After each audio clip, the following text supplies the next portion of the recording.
remaining.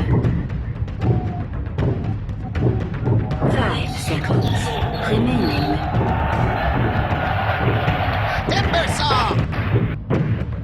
That's right, ladies and gentlemen, it's time. We are here in Key Arena and we are ready for our grand finals. Wings versus Digital Chaos.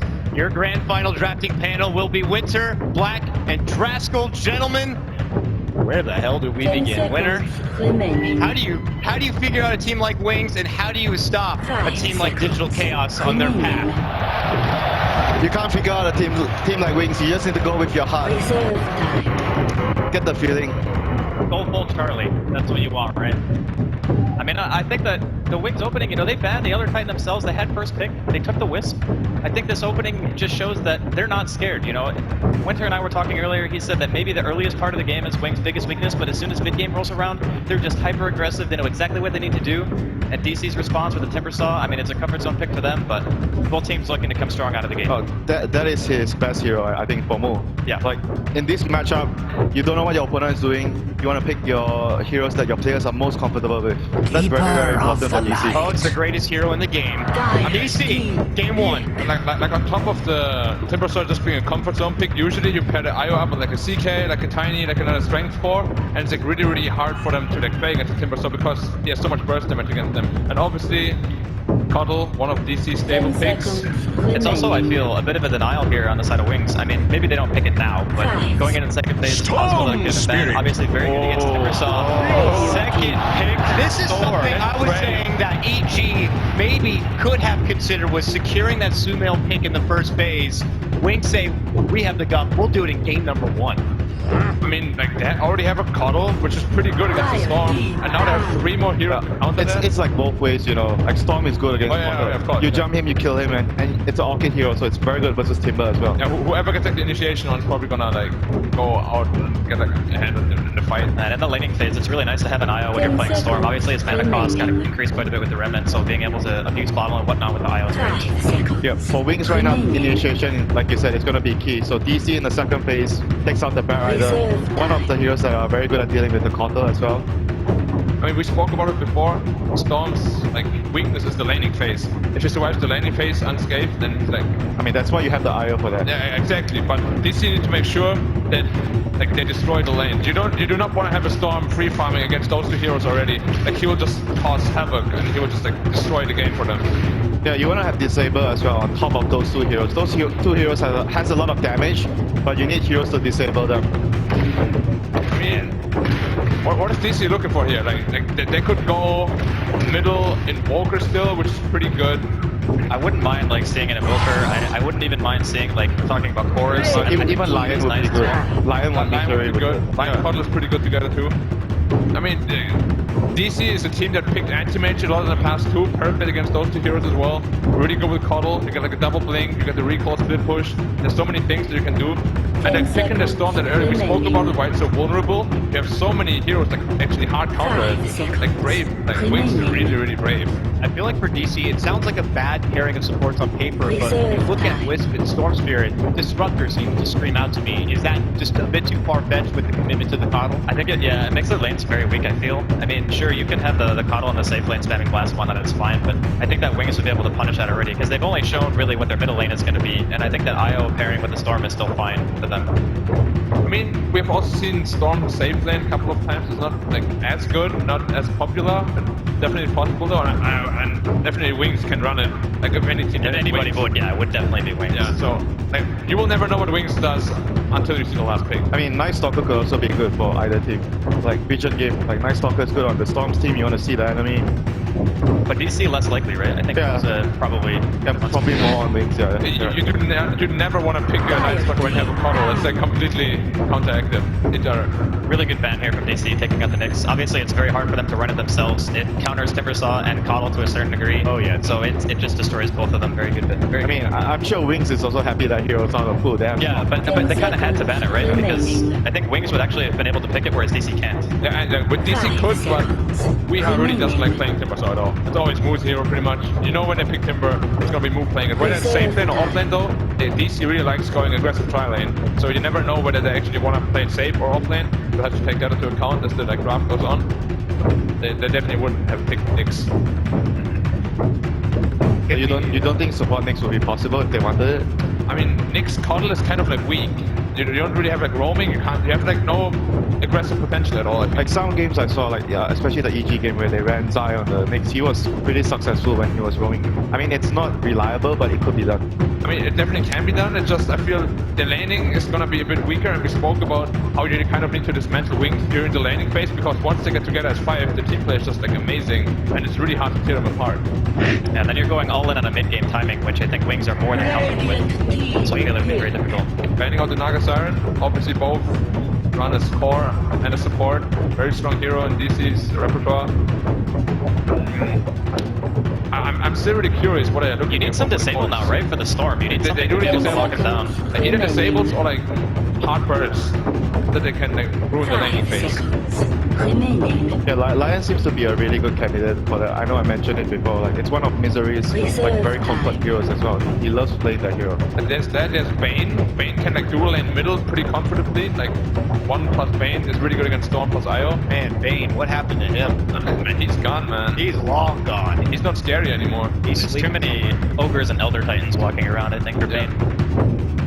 But like as DC, you could probably still pick Ogre, but you don't really want to. It's not like you're like, what Are you sure you don't really want to black? I mean, now they have like a pretty slow target stun, right?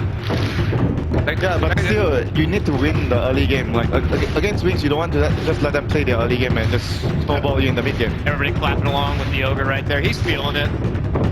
This second phase is so precious. They're just beginning to dump right into that reserve time. if you're DC, you definitely need to pick Remaining. counter cores though to Storm. To Storm. You don't want to let that guy have a good game. Like at all. Reserve time. I think they're just waiting a little bit later for stuff like the anti-mage that you were talking about, Black, just to make sure they know what the laning phase is going to look like and if there's going to be time for him to be able to get online. I mean, they could still go aggressive trident, right? Like Ogre, Caller plus 1, very strong. Smart armor comes out. Yeah, initiation and they're on dire side. A very, very good pick for their lineup. Secures Roshan very easily as well. And it addresses one of Storm's weaknesses too, which is like really poor physical damage. With the Slaughter, obviously every core deals a lot of physical damage. Faceless form. And they can run it both as safe and offlane. You know, there goes our hard disable against Storm, as well as IO. It's like super good against both heroes. Really good against Slaughter too. He wants to jump in. You time dilation him and he's gonna be Silencer.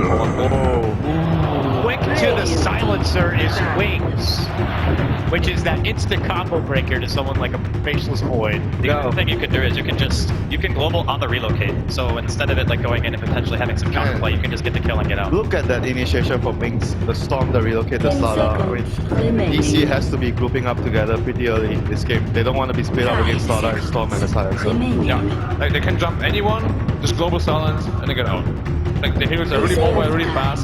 The only hero that's not mobile so far is Silencer, but he will be on the back lines waiting to cast global silence. I mean, you can see that base come on. You just need to take your ultimate. Yeah, that's literally what you do as a hero. You farm your Midas and whatever, then you stay at base and press silence. Free pressure. Yeah, and maybe Aghanim's not as good anymore, but you never know with Wings. They'll need to get like Lotus or Grease, BKB. Like they're gonna need a lot of all those items on DC this game. I really like the Nyx ban, even though Nyx is not that good against Timber and Void. The Storm. The Storm as well as the Silencer. Like if they jump anyone, they're just gonna die because they can't do anything. They can't help anyone, and they'll just die. Yeah, it's like Nyx plus Slaughter. We've seen this combo before, like maybe 2 months ago. It was really popular. You don't have time to react to that. You just die instantly. This drumming is pretty hype, man. There's actually also one more thing about the Silencer too, is that in lane, if they're assuming that it's going to be Mood Timber, Silencer is actually extremely good Yeah. against the Timber. You just get wrecked Then in that. you want to skip Glaive though, one just Harris out of the lane, right? Yeah. Yeah. And then last part, obviously really good against All his abilities are just gonna ruin Timber in the game. From the laning phase to the mid game to the late game. You know, as soon as Number 1 from Wings says we're gonna go for the punt. They've been doing this against Void. They always do it for the save. This is the chrono counter. Yeah. You chrono my teammates, I'm gonna hold my teammates out. it's gonna be a core silencer too. Off lane, Slaughter, core silencer, Storm mid. Yeah, because Punch is definitely support. Eyesight plays the hero. You do not want to have a carry punch against the Timber. No way. They have so much protection for the core silencer in this game as well with their heroes. Like Punch Hook for save, Slardar can go in, Storm can go in, relocates. They can protect this hero so well and it destroys DC's And they have lineup. so many setups too. If Punch ever gets to blink, he jumps in dismembered to just global silence and pump you will burst anyone. And then I mean, Skyrock is obviously like very, very good with Wait, points. something's wrong. Core Skyrath. Or Skyrock. Look, Something's happening here. This is We crazy. Skyrath for sure. We Skyrath. Man, I can't believe what we are seeing here in the first game, Wings versus DC. We have a call Skyrock, we have Pudge. I can't believe it.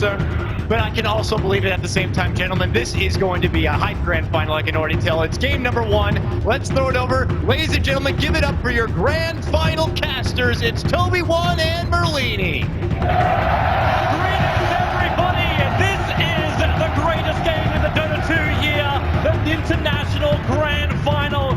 I'm Toby One here with Merlini. Not only have we got 2 amazing teams, we've also got 1 kick-ass draft to kick us off. Yeah, they're not afraid to go outside the box.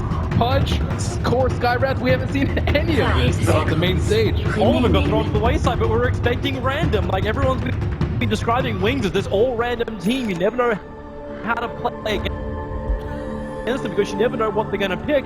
But Digital Chaos, also one of these teams heavily respected for their drafting throughout the tournament. Let's hop in the game, see what's going on there. That's right, this is the place where we ask the questions. How does it all unfold? The Weeha on the Skyrath, the Moo moving to the Timbersaw. It is going to be classics in some ways, but also the curveballs in the other. You saw like Green on Misery. He seems to be very, very confident coming into this tournament. I know they have to be riding that high after taking down EG, and I haven't seen a Core Sky in ages. I've seen him play it on stream a couple times though. He really liked that hero. I think it's one of his favorite heroes. Is this when you actually go to what something like EG, like PPD said about the old TI5 final? You pick up heroes which are just the comfort zones, where you know you can have a really good game because it's just your style of hero. I guess we believes this is it. He had other options. He had a lot of options. I also think you need to take Wings out of their comfort zone. They always seem to be able to Know exactly what you're going to do, what lanes you're going to throw at them. and Weeha won't stop it. He is clucking like a hen at the moment as that Skyrath mage. The battle will begin in 15 seconds when the runes will spawn. Digital Chaos, they're grouping up heavily to contest this top rune, but so are Wings. it looks like they're actually going to try and aggro over here. Wait for it, here they come, they're coming down into the river. Who's gonna get that first rune? It does go most of the way of Wings. Weeha taking a lot of damage early on, but the Illuminate, it hits on 4, Blink is so low, DC's almost got first blood, Resolution, trying looking into the first blood, but it's Weeha on the Skyrath throwing the ultra range. That will bring down Blink. And this early observer ward set up by DC2. They had vision of all those heroes, and Wings, they did not see that Illuminate coming. The Wisp came in, got chucked by that Illuminate. Early first blood goes the way of Wings. And again, we see DC turn to this Misery Ogre mid-lane zoner, trying to keep the Storm Spirit out, while Weeha taunts the Storm Spirit back to his tier 1 tower. But the top lane's going to be a bit of a rock run here for Resolution, as Ice, he has leveled up Rot level 1, he'll have innocence to back him up, but they're trying to create a little bit of space here for Shadow. Resolution is not alone. Doxa is up here to help him as that Keeper of the Light. Early salve already coming out on Skyrath Mage, but he's doing very well in terms of CS, limiting the Storm to 0-0 with the aid of Misery. And Misery is just making life an absolute living hell. A Storm Spirit with no progression. That's got to be a dangerous thing. How can Wings change this up? How do you change the balance of these lanes? You do have one of the best rotating surprises of the game, and that's in the Pudge of Wings. But you can't even level 2 on him until he's got a hook. It's also the Wisp. The Wisp comes in when you overcommit to a lane. But they have really good vision inside. Well, now that Io's arrived in mid, Misery is rotated to the top lane. Ice is still not level 2 yet, but okay, with the Observer Ward behind the tower from Doxa, he's able to see Ice moving around. Now the Pudge rotations, the second he leaves that top lane, DC's going to know about it. And that Sentry Ward is a little bit out of range. Wings have a lot of trouble in this early game. They want to get stacks up with a Wisp, especially when you have a Storm Spirit. They need some levels on the Pudge so he can actually hook this Keeper of the Light. Well, that's why Misery's moved over. Shadow going to cut through the tree line. Ice needs to get in range to make that rock work, but that's also an Ogre, an insanely tanky style hero. Not even the core is able to zone this out in this one position. Silencer not really having any love, even with that pull. Same time, DC do the same and keep the equilibrium their way. Even if the early game's going poorly for Wings, they can still make it up in the team fight. It's going to be a long time until they can build Greaves, Lotuses, BKBs, the counters to Global Silence. So come 15-20 minutes. the Blues can start flexing their lineup.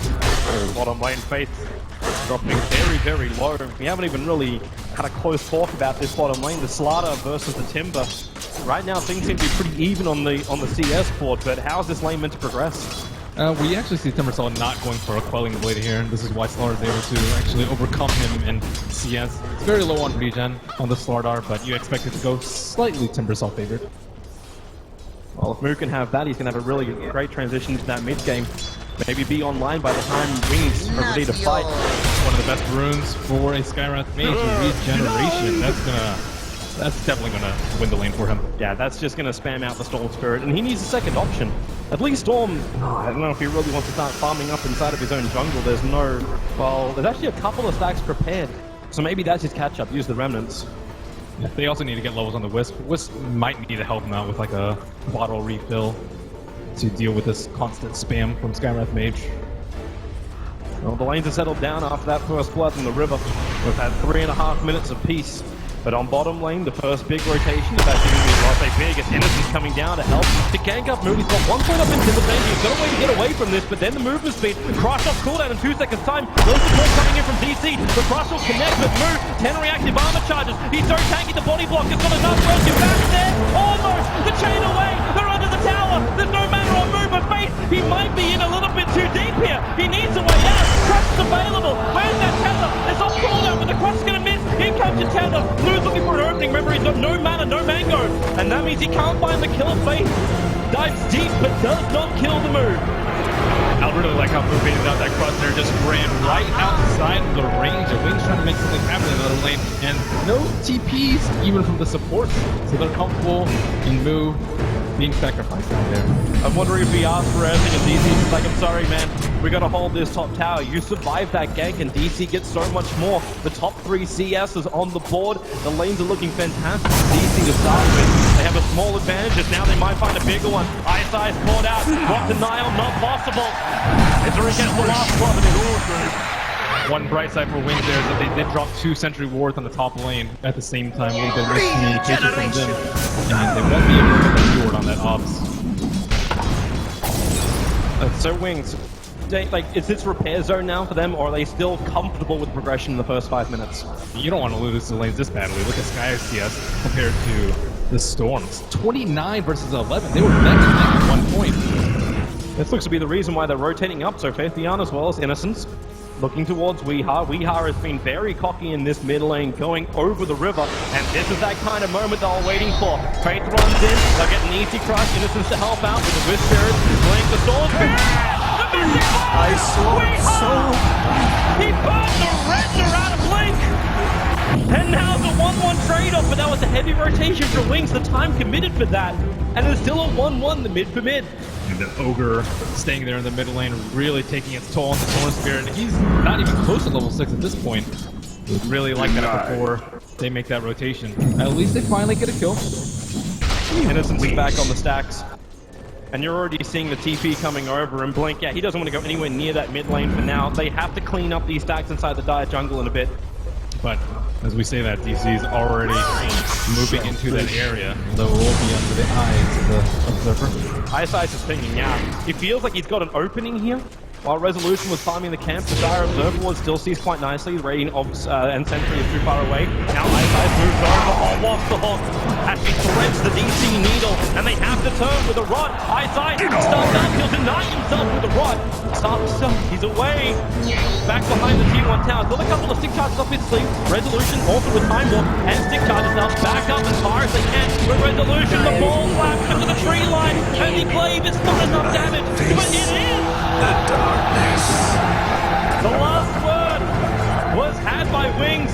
Misery's coming up for some deep revenge. He needs to find him in the tree line. Shadow starts his TP out. Innocence does not have the man to do so. Misery gonna loop around the tree line, try and lock him in, but then to tether away the creep wave, avoiding the Luminate as well. He gets out at the same time. Weeha went for a crazy dive behind the tier 1 tower and lost his life. Wow, that outplay the Wisps too. They're having a lot of trouble keeping track of him. He doesn't even have boots at the moment, opting for the raindrops instead.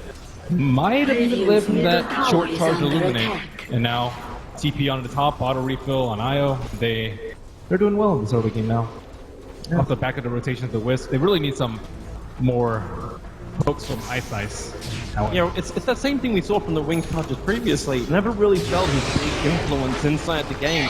He normally was just that fear which allowed his other supports to have space, but this silencer, you can't really make the most out of that. Yeah, DC have to make sure not to overstay the walk of the safe lane, and Wings' safe lane, that is.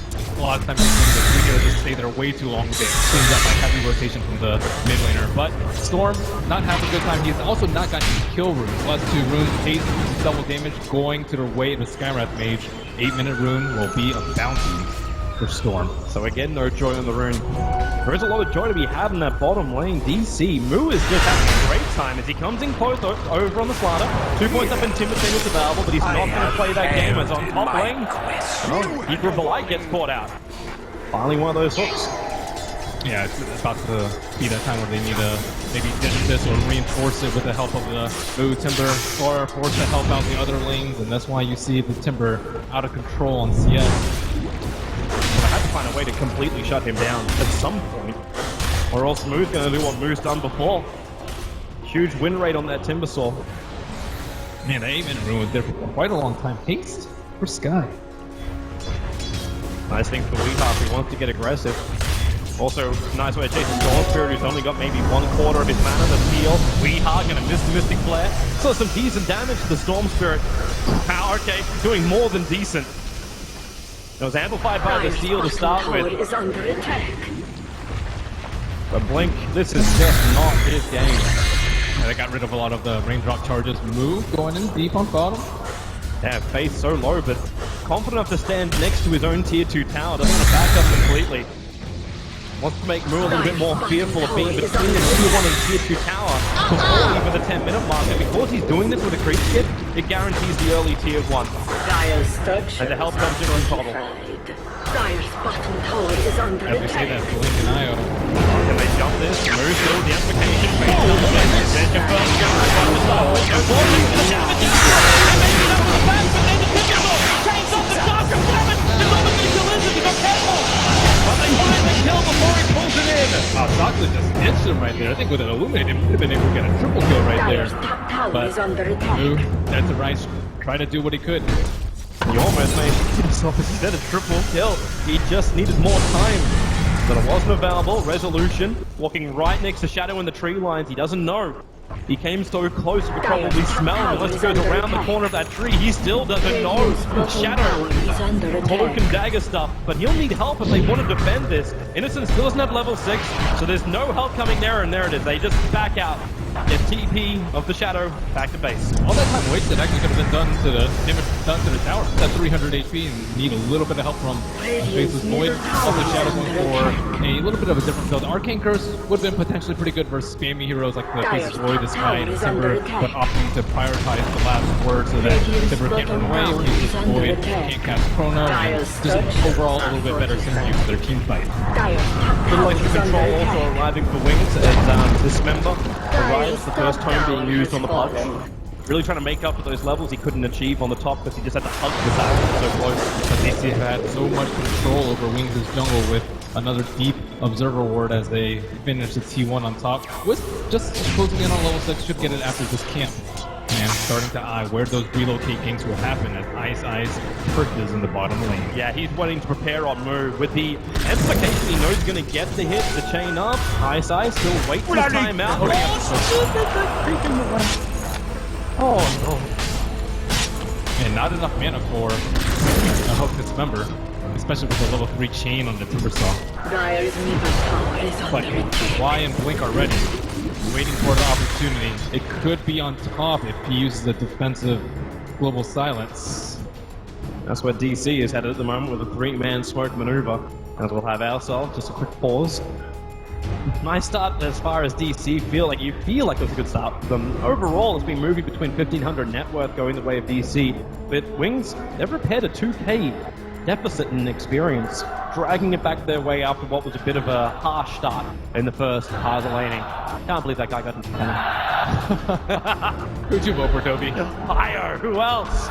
He's the man. But we can go again. The pause is over. And Shadow Has to be prepared for this. The Chrono Spear out with the Mystic Flare. It's the old school combo and the Illumina. The damage. It's not enough for the one time. He will still die. We hired an extra arcade all up his sleeves. Oh, Skyrim is actually so fast. Bloodlust is moving at 412 blue speed. Bloodlust just ran off him, but he's very farm close again on the Atos, and one of your main concerns about running at Core Sky is that he's going to fall off similar to perhaps the 4G Fury that they ran earlier, but when he's this far ahead of the Storm Spirit, looks to be a pretty good game for him, but it's a slippery slope. It is, but Wings still finding space while that gank was going on, so Silence is not the happiest time of all. Still going to be access his first death in 12.5 minutes. Do you believe in the taunt curse, Toby? I believe in the cockiness curse, yeah. Yeah. Don't go too deep. I think Weeha already got that a little bit when he died behind the tier 1 tower. Needs to do the dirty bird a few more times. Top lane, Moo's going to come over. Resolution waiting in the trees. No probability available to DC. They're just fading it out at the moment, just waiting. I'm surprised Fade comes to... Okay, that's the reason, yeah.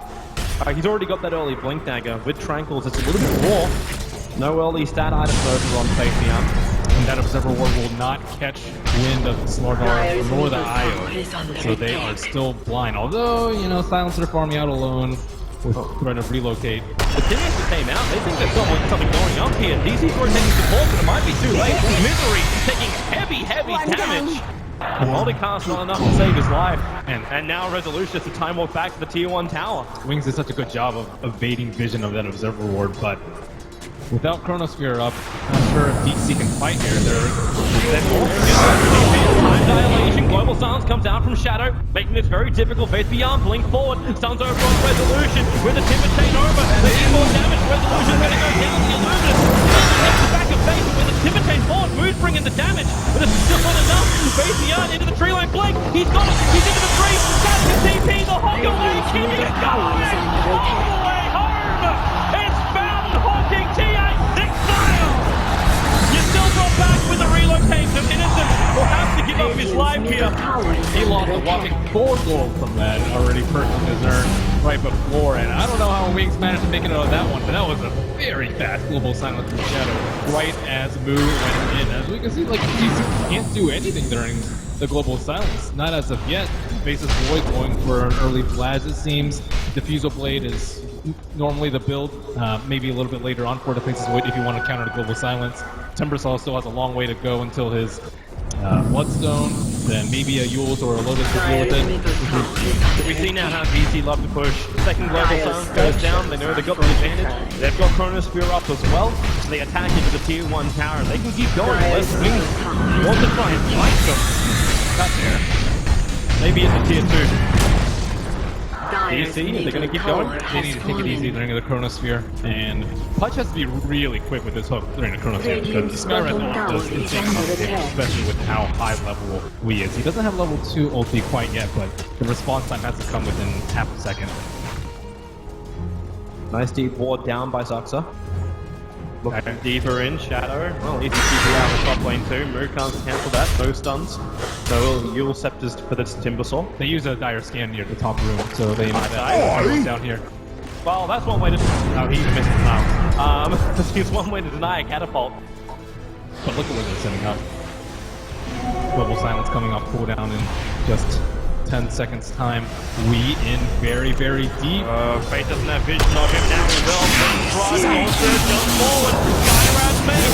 No real defense ability. Resolution. He walked in like he was about to go for the Chronosphere and then pulled out.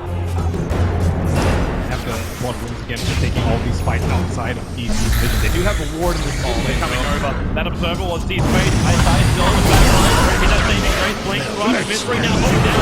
Sending out some damage. Resolution. No mana for a Chrono. And the Global Silence. They can't respond now, DC. They literally mute buttons being pressed. Wings, they will be forced out. As Moo's on the front lines, they go back up to the hillside of the Radiant Jungle. But they're still surrounding that mid-tier 1 town, but not for long. Such a tricky place for DC. They want to fight because they're right outside their T1 and they have vision, but the Skywrath has been down, and as soon as we respawn, Wings are out of there. Notice too where Wee's TPing, he goes straight down to bot lane. He'll walk up and find the Stormtrooper, but that Rod of Atos, the hook out again. The Rod of Atos slow. It cannot hold people inside that Mystic Flare, and it's still a level 1. It wasn't enough damage to get through Blink anyway. They really want to take a fight with the Chronosphere up here. No global silence on Wings, and they know they have to get out of here right now. And no global, no relocate, so you don't even have that saving grace when one of your cores gets caught in the chrono. But the battle of the cooldown and the ultimates are going to Wings at the moment. Global silence, 130 seconds. Chronosphere, same, 130, but they haven't been able to use it. And if this keeps going like this, Wings are just going to continue to get a lot of flaws with the Stormspear, who had a terrible early game. He was maybe 1,500 below the Skywrath, but now they're caught up DC with an aggressive maneuver, smoking down near Roche.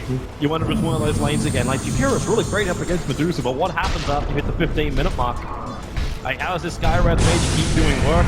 Okay, what kills? Like, ideally it's just with Ogre, so you don't have to blow the Chronosphere, but Shadow, he, I believe, was scouted out as he headed into there, but if the smoke pops, they're gonna think it's because of the tower, so they can't head over there. Radiant has used Scan, thinking that Shadow's in the trees, it will light up green, and we will have to find another person to kill. Now they missed their target. They can go down a bottom lane, but there's 3 dire observer wards all through the Radiant jungle. So vision superiority, at least in the jungle itself, will go to Wings, but around the tower fight, it will be the favor of DC. DC have also missed their V wards on the bottom lane, and Wings still have 3 up there. Smoke again, right as Global Silence is about to come off cooldown. They want to defend bottom. The recall already came in. We are brought in. Blink in the neighborhood. There's your first drop. Did that help with the blinding light? Yeah, there's double TPs, but Global Silence again causing problems. Misery will arrive at Faith. He's in way too deep. Another drop, but Seal, Mystic Flame will find the kill. Isaac, he's trapped. The creep is trapped in the tree line. He can't escape. The Illuminate will help with the kill. But it goes to Weeha. Take that. Wings forced the issue a little too hard under the tier 1. They expected a relocate coming right there. Faith went in. He got a very important hero on Skywrath main, but Storm seemed a little bit too far behind, even with level 2 Electric Vortex. It would have been a kill, and don't know where the Wisp and his partner was, but they don't even have to blow Chronosphere for that. Early Bloods, they can threaten Road, but they don't really have good heroes. Very overwhelming concern for DC. It's when that diffuser blade is up, which means less concerns for DC. But for now, Wings, Bloodstones are up for both sides. Blink gets his fresh one, now with 12 Bloodstone charges, and the same for Move. So these guys are very happy with their mana regen pulls. The itemization from Wings looks like a Force Staff coming out from Slardar, counter the Skywrath, and then some magic resistance coming out from Eyesight with a casual cloak. Shadow, early damage item with the drums, and working towards that 80 post. 18 was, yeah, pretty decent if they want to focus people down there. Having trouble locking people down because the Pudge does not have a Blink Dagger. And Slaughter has to start off the fight. You can say, yeah, Eyesight. Well, here they go. He walks straight up the hillside, and he goes to the dismember. No lucky rot death there. Really? You should have seen So that DC coming. get a free kill. 3 unanswered kills by them, but Misery looks to be a little bit vulnerable in the mid lane. Instantly reinforced by Wings. That's a nice room for Shadow to have. You can force a fight while it's still up. That arcane rune. Lowering the cooldown, or maybe no, they're actually going to give it over to Blink. They have that observer ward. DC can know exactly what's going on. Well, that's why they've already moved to the dire side of the river. They need to set up wards over here. Dire's And this top T2 tower is tower's under gonna go attack. down unless Wings come over there, but no one's in sight. They still have a relocate, but Io is probably the closest of any of these heroes. Like, he can drag Shadow off. But now, we're now on fade. TPs begin. Global Silence once again making it difficult for DC to get the instant kill.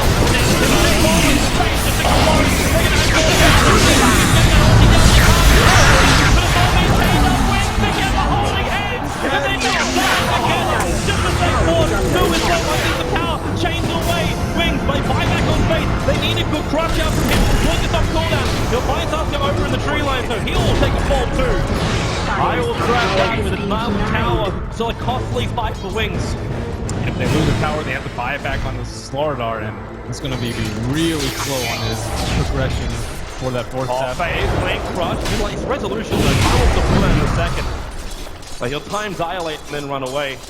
It's like Faith trying to force an issue, or at least make it so DC doesn't feel comfortable to move across the map.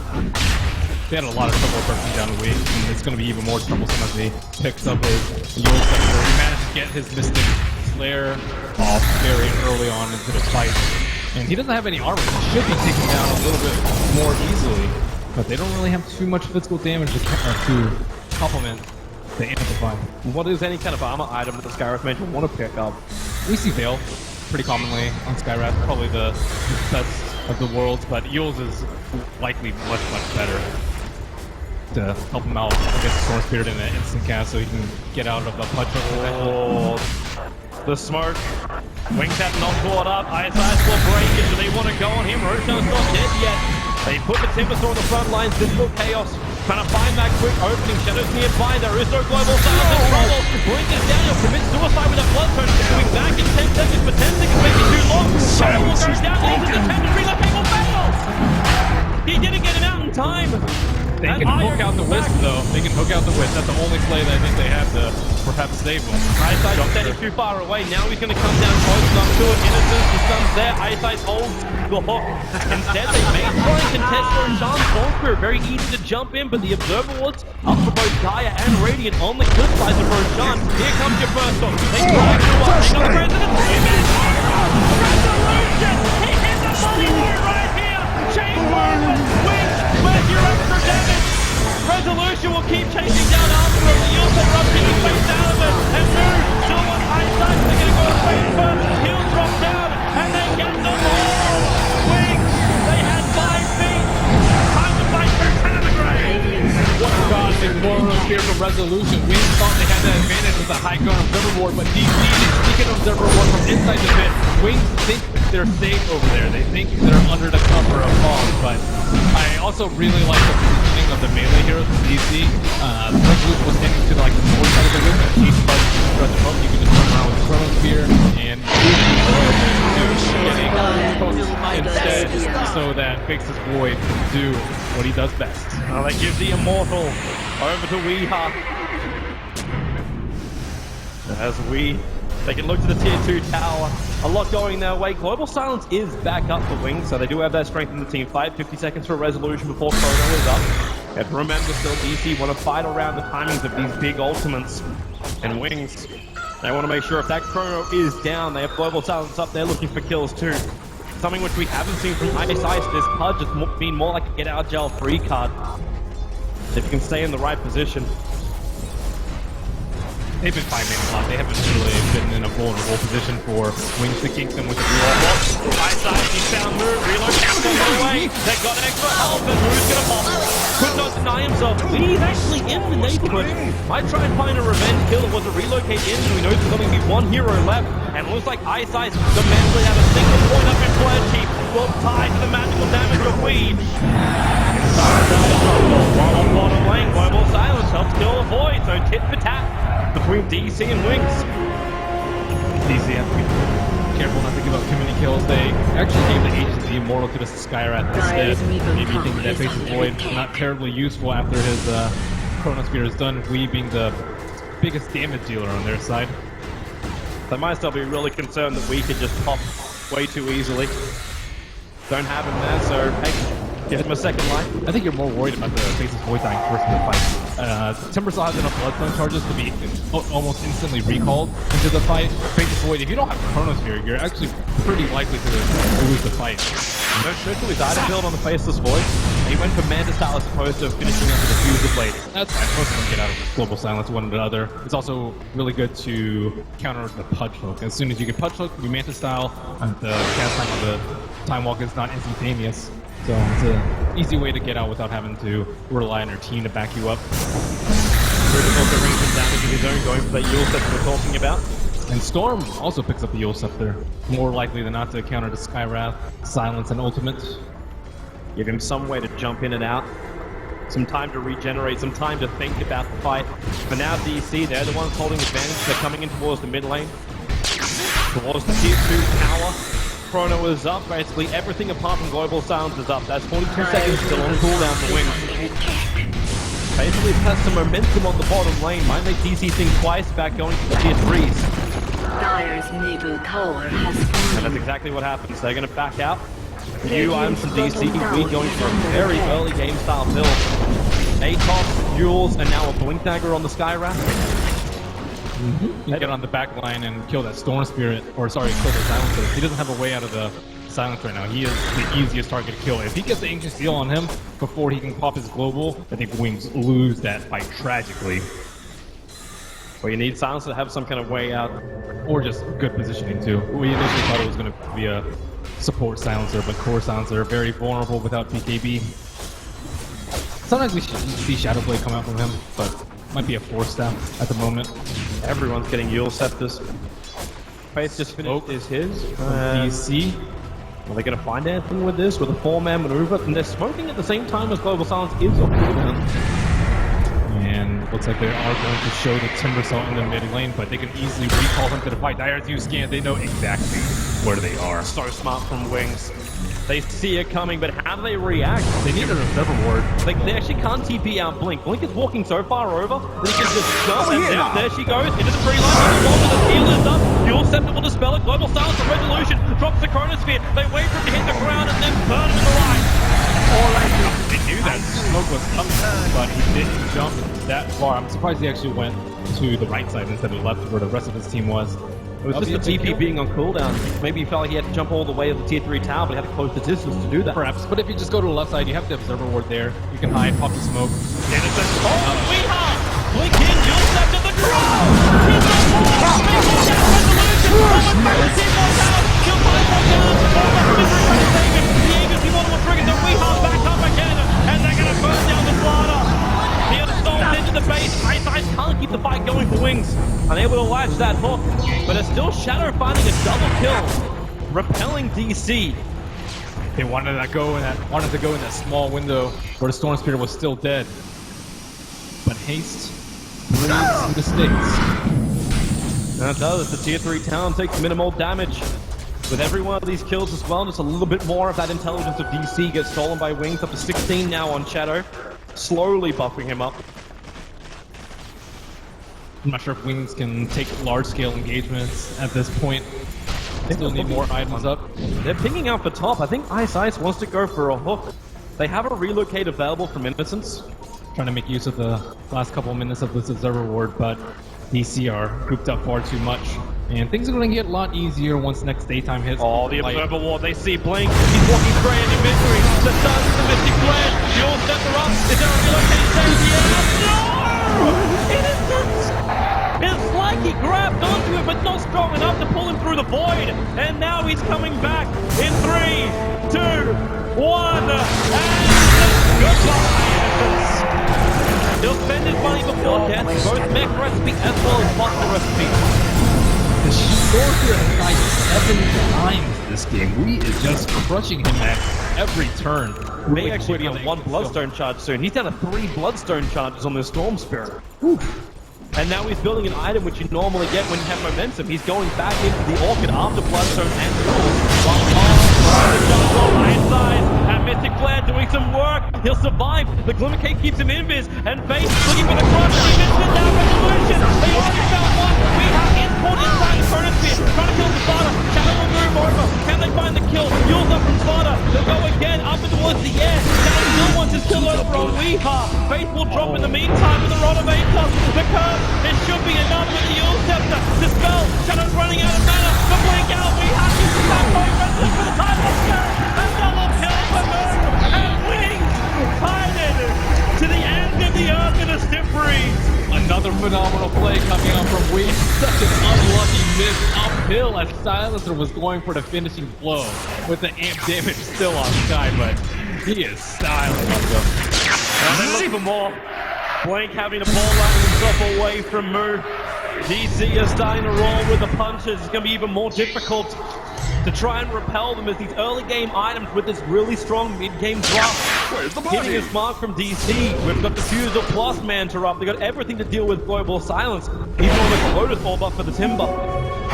Yeah, their items are coming out way too quickly. They really need maybe an Aegis on the Storm Spirit to get back in this game, but DC is showing no signs of halting. Skywrath almost has as many kills as Wings' entire team. Over here now. That is definitely an issue. You had Wing in your fantasy team, you're going to be smiling all the way through. He's still suffering a little bit in terms of net worth over the Storm Spirit, but Storm Spirit could have been a way bigger threat had we not been playing this well. But it's something too which Wings was probably expecting. Like we've seen it, like the panel was guessing. Black said maybe it wasn't the greatest time to pick up an Ogre, but DC have done it time and time again. They get that early balance their way. When that Ogre rotates into mid, plus having an early game help, like the Skyrack made more. Yeah, might be time to bring back the 2-1-2 mid lane.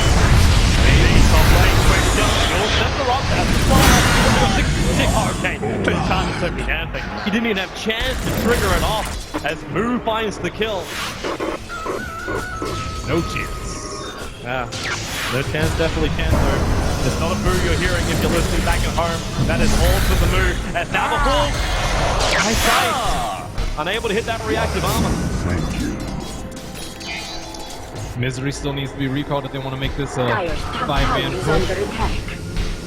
There's your fight. Yes, after this is going to be insanely difficult for Wings to hold. Especially during the daytime. Thanks for a heal. Blink is not stopping. The global holds him in. The global silence. They'll actually pull Blink away with the hook, but now DC, no global silence to fight up again. They know they got the advantage, they got Chrono, they got everything their heart desires. All they want is the rack. DC, everyone was picking Wings to try and win this grand final. The favorites to do it for DC.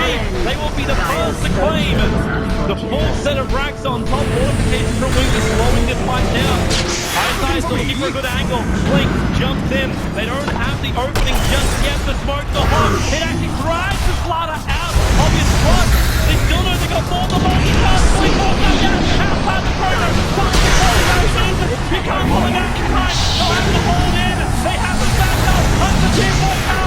DC. They're rampaging on. Remember objective base gaming with DC. Wings will call it. DC gets the one of the TX6 Grand Final against Wings. The boys went all the way through the winner's bracket. Really insane on that Skyrath made. And again, the early game over from Misery. You can still feel the effects of his first 5 minutes. It's the confidence of DC to go for a left field pick like that. You're actually wondering, could anyone draft against Wings? Could anyone get the advantage? And Digital Chaos, they've done it. They're one game up in this best of 5. It was so hard for Wings to execute their line on the pudge. 1 and 8 didn't really connect on too many hooks.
Dire team ban.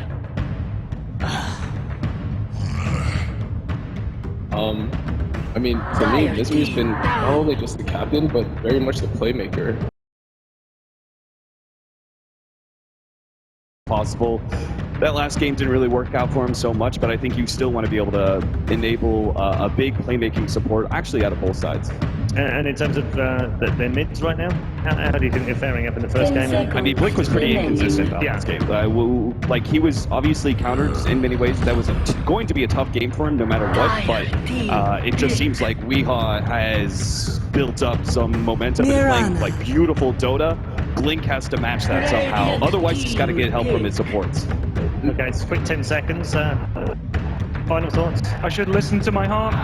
I believe in DC. I think they can do it. I'm going DC. All right, okay. Let's get into it. Draft number 2. 10 seconds remaining. Welcome back, everybody. It's time for game number 2 of our grand final matchup, Wings versus Digital Chaos. We're in the drafting headquarters once again with Winter Black and, of course, Rascal. Gentlemen, game number 2 underway here. We really don't know what to expect. Winter, what did you just say to me before we came back on here? There is no meta. There is no meta. I think it's fairly accurate at this point, right? 10 People seconds change like even the opening remaining. bans like almost every single game. I mean, sure, we've seen the Dragon taken out quite a bit, but Yeah, just look at Wings, what they're doing this game. I mean, like, to correct it a bit, there's no meta for those two teams. Reserve time. Like, every other there's team no has one. grand final meta. All right, yeah, There we go. good. So there's Good. no meta for the 2 greatest teams in the game right now. Yeah, But, okay. basically. But I think that just That's why they're speaks, great. it speaks volumes about why Dota is such a great spot right now. The meta is self-belief and confidence. That's the meta. The power of the heart is the meta. Yeah, we're seeing the same with the Lions. Their meta was the meta. Wow. Faceless Very void. deep, Black. Thank you for that. Your meta is anti-image invoker. Get the heck out of here. Yeah. You can win any game with the AM first pick, I'm just saying. Yeah, in your dreams. We'll have to see if they heed your advice or not. For now, No, their they first won't. picks will stay a bit more traditional, if you will. Oracle right into a Faceless Void there for Wings, while 10 DC seconds for now snag up remaining. Marana, Naga and then look for the Siren. secondary grab. We'll anticipate possibly Radiant team. Naga. We can see maybe Shadow Demon, but no. Naga Siren counter. I mean, counters the Void. They've done it before. Oh yeah. They've done it I like expected 3 or a 4 Shadow times. Demon too, to be honest, because it's just so good with the Mirana. But instead, they just wanna go for the Naga Siren to completely counter the Void. And if you get a net on the mid lane, you can still arrow pretty easily. Both teams have their significant way of dealing with the void. We saw from Wings last game, they picked the Pudge. This time DC, obviously in a few games we saw, they like to go for the Naga against the Chronosphere to deal with it. Be it a support, be it a core. And they get opposite reactions from their spectators. Pudge, hype, Naga. I mean, to be fair though, it's such a solid opening for Wings as well because you have the Oracle already against the Marana. That hero can pretty much protect two different people on his team from the burst of the Marana once the Aghanim's is out. You know, he baits EX1 and then spot ulti on the other. The game yesterday, you just Yeah. reminded me of That's why I'm saying it's like so good. Yeah, it's a hard counter. Like literally a hard counter. Like the only thing you do with the Mirana is you blink next to people in your Starfall, and then he's like what? Fate's Edict. Fate's Edict. I know you don't know the name of that spell. Yeah, he just said it, of course I know. Fair. And dude, to be fair, it took me like a year to learn what those things were called. I don't know why it was so hard for me to remember them, but Purifying Flames. yeah, that's his E. Do you know his Q? Let's go. Fortunes and I didn't ask you. I know you know. I was testing the cores, but it's alright. yeah, so for Wings in the second ban phase, they choose to take out the Tide. Tide, a very good hero to deal with Chronosphere if you don't catch him in. It's very difficult for your teammates to run in. It's like, it works both ways. You want to chrono the Tide, but if you don't get the Tide will be able to blink behind the bubble and just ravage your teammates. And on top of that, it's like super good with Naga Siren. That's like TI3, TI2 meta. Naga Sleep into Ravage. It's still very, very strong, and people just don't want to deal with that. Like, do you think like Disruptor will be better in that sense where the setup is much easier than the Tide Ravage? The Disruptor is like way easier, and like the cooldown is way shorter as well. Yeah. But they also could be scared that they don't have a mech carrier as well, whereas this member doesn't really fit into that slot. Yeah, and that's a really good point about like Tide. Not many off-laners right now that offers that. Being the mech carrier in the current meta, only Tide and Darkseer does that. Yeah. Darkseer is actually a possibility for Wings too, right? I mean, now that we bring it up, because they have the Oracle themselves. Yeah, super good with the Void as well. Like Chrono. I mean, you can like, make people to the Chrono. You Iron Shell the Void, make him like, super strong early on. Yeah, but the issue is like, it's not one of Moo's comfortable heroes. He plays best on Timber or Batrider. No, we said for Wings, right? Oh. Yeah, for Wings, not for DC. Okay. And DC definitely wants their Batrider, their Timber Saw, his best heroes for sure. Like by far as well. They'd also got rid of the Huskar, of course, on the side of DC. Yeah. An Oracle comes out, you got to make sure all bases are covered in the second. It's the second phase. The second phase, rather, is really where you hit the other team with those respect bans, and obviously necessary cheese bans if they're necessary. So basically, like we mentioned, Wings took out the two mech carriers for the offlane for the DC in case Push comes in, Student Walker. Set up, they have good setup for the Sunstrike, so it's a very solid pick overall. Yeah, I mean, I'm a bit surprised that DC banned Timber and Wings banned Darkseer. Like we said Darkseer might be good for them and Timber is good for the other. No, Timber is like still good for if you're gonna run a Naga core, you don't want to deal with Timber. You rather deal with Invoker. They always want to keep their options open. They always want to, like, with the last they wanted to determine whether Naga carry or support. Yeah, but at the same time, going back to the Darkseer ban, I felt like if DC's lineup have Darkseer and Naga and you're running a Naga core, the lanes are always going to be pushed. I mean, I get your point where the Oracle's going to like crush the Darkseer in the lane, but you just Iron Talon in jungle at the start if you can't go to the lane. And when it comes to mid game, it's going to be so annoying with the Iron Shell spam plus the Naga. That's a very good point. I mean, that's all putting a lot on the fact that it's going to be a Naga core, right? I mean, yeah, you never but know. they ban Timber. It's like it's like a good sign that Naga might be a core. I mean, they also ban Huskar. Of course, Huskar is like a really good ban against like Oracle in general, but that can also lead to like a Naga core because the game can't be like you won't lose the game in like 20 minutes to a Huskar. Yeah, and that's also very true about the Huskar. Like Naga, you want to prolong the game, and Huskar is the kind of those cores where you just run at the enemy when you have one or two like medium items, like armor plus one item, and you try to end the game at that point when Naga is not ready to deal with you. Yeah. Well, like that being said, DC they've changed it up. They can change it up again. I mean, there's still Shadow Demon for them. Shadow Demon seems really good for the Mirana setup. Naga, make more illusions. And on cue, Shadow Demon comes out for DC. Super good. Very stable pick. Yeah, for Wings right now, they might have to consider getting heroes that can deal with the illusions because it's kind of obvious that DC are going to go for this core Naga with the Shadow Demon here. But like, there's not that many heroes you can really do it. There's like a Lion, but there's way too many illusions for Lion to deal with it. Then we have like maybe like a Legion Commander off lane, but you don't really want to have that either. Like a support Zeus or something. I only suggest because it's Wings. Who knows, If it right? was Wings, maybe, yeah. Dude, I like it. I like support Zeus. They didn't have Invoker. I would look back to something like Magnus, just as what we saw. Yeah, maybe go for Cleave, like I'm thinking. Yeah, I mean, they're still tanking. I was like thinking something is still there in the pool that we are missing that deals with illusions. They usually run Sanking off lane, right? No, there was one game that I saw Isis, maybe two games that he played the Sanking like support on the position for. Yeah, would be pretty good too here. Like they can go greedy if they want to. But usually DC with that draft they go like aggressive Valiant. And they like want to make it really hard for the enemy team to carry like farm up. And Void is a pretty like he's not a bad safe laner, but he doesn't offer like any damage. Yeah, he doesn't have the offlane as much as like someone else like Luna. Yeah. So like I do expect the Naga Siren to be most likely like in an aggressive Valiant. Shadow Demon plus How about one. mid? You don't think there's a chance of them doing mid? No, it's very possible too if you want to like avoid pressure. Yeah, but have they ever actually, because I know Wii doesn't play the hero, have they ever switched lanes where Wii joins the tri-lane and resolution is mid? No, not so far. I have not done that. So probably based on that reason alone, that might not happen here. Yeah. You think this is gonna go something like Kunkka again? One of their really favorite heroes. Kunkka, Shadow Demon. I mean, it's Naga very Siren. good here. It's good for catching out Sanking, especially the boat buff is great. So you think that they would run like an aggro tri-lane with Naga, Kunkka plus Shadow Demon? I mean, they did it in the past just to pressure the enemy offlane, and usually it works out really nicely, and then it can just get like a huge lead. No. Dude, we have not seen that baby boy for a long time. Not in a long time. They did it in the group game against OG. The game that they had Doom, they had a support morphling. It was all against the anti-mage. I mean, it's incredible against Invoker and Void. But that's the offlaner, right? Not position for support. Yeah, offlaner. Okay, Doom offlaner. I mean, the nice thing about this hero is that you pretty much just go in, you get your spell off, and the damage is pretty much done. You know, one person is just out of the fight, and plus, he can go, he's very versatile, can go anywhere. But you don't want to have him against Sanking, right? Like if it's actually Sanking offlane, you get completely destroyed. Just know, you have to let Sanking deal with the tri-lane and not get a 1v1 matchup in this situation. Yeah. You definitely do not want that to happen. That's why I think DC will just like try to avoid going aggressive tri-lane. no matter what they pick. Yeah, but if they go, say, defensive lanes, do you think it's better to have 10 Mirana as a support, or you just go for seconds something else and just let Mirana go for the mid lane and be a competition? No, I think whether it's better or not is not even important for DC because we is just like so confident and comfortable in Mirana right now. It just makes plays happen like every game. Like we spoke about it before. Positions are like good and fine and all, but I guess with that in mind, so Dazzle will probably be your best pick, right? Like Shadow Demon, Dazzle, and Naga, your lane is super strong. Dazzle is amazing with both their heroes and against the enemy heroes as well.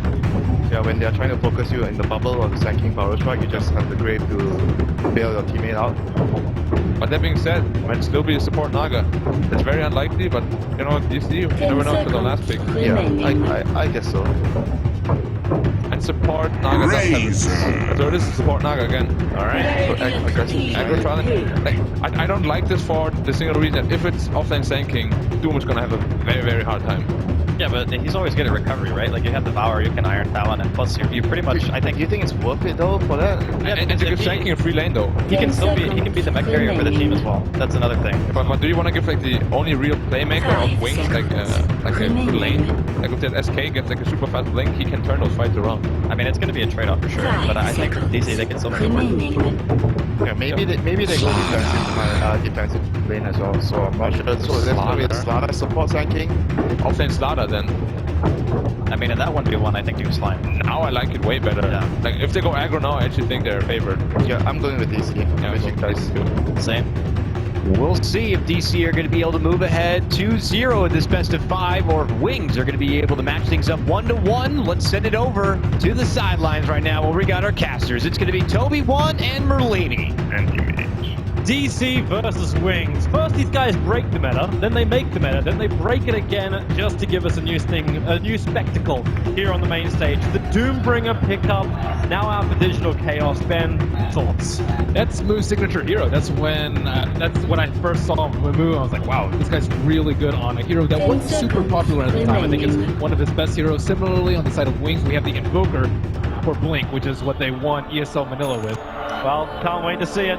It's time to get into the game as game number 2 of this TI6 Grand Final is underway. Digital Chaos 1 game up over the Chinese Wings as we will be bringing in an Iron Talon Sand King for the off lane and an Iron Talon Slaughter. They're doubling the talons on these two boys.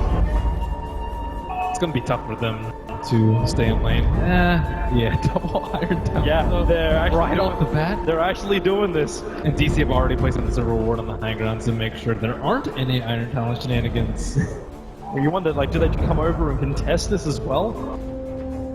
You can send an SD over. For now, like, you'd also be concerned about the SD rotations. What happens when he moves into mid lane, setting Weeha up for some really good arrow combinations. It's an old classic combo. The SD Mirage together, you've even got the Ensnare from Misery, so multiple ways to enable resolution as well, like with static link combos, other ways. It's like DC just have everything as far as combos go. The Wings have a superior team fight. I think Invoker's also one of the few heroes in mid that can actually stand up to the SD. Rana, you want a hero with summons so that you can block the arrow without any of your supports having to rotate over there, but more so concerned about their Iron Talon. Yeah, where do these guys go with that? Like, do you actually send one of them into the Radiant jungle? The prize is mine. Like, is that the way you start this off? Like, you're running double Iron Talon, so you've obviously... You mean Dire jungle? Sorry, yeah, well, you could. Haven't seen a Radiant support invade the Dire jungle for farming in, well, since Ricky's, like, Enigma started to try I think only dodge Enigma Ricky's. can do that. Yeah. Maybe Doom too, actually. Hey, you could always pick an Enigma. I don't think anyone here will be sad about that. So Moo will start off in the off lane.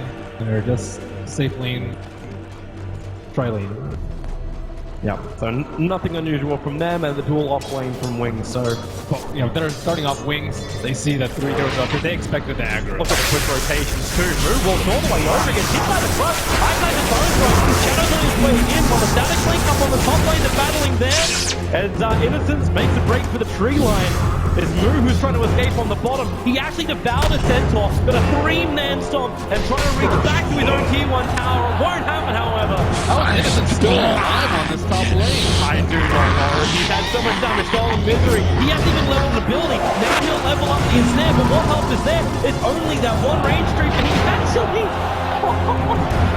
He prevent him from attacking by putting the Faith Edict on him.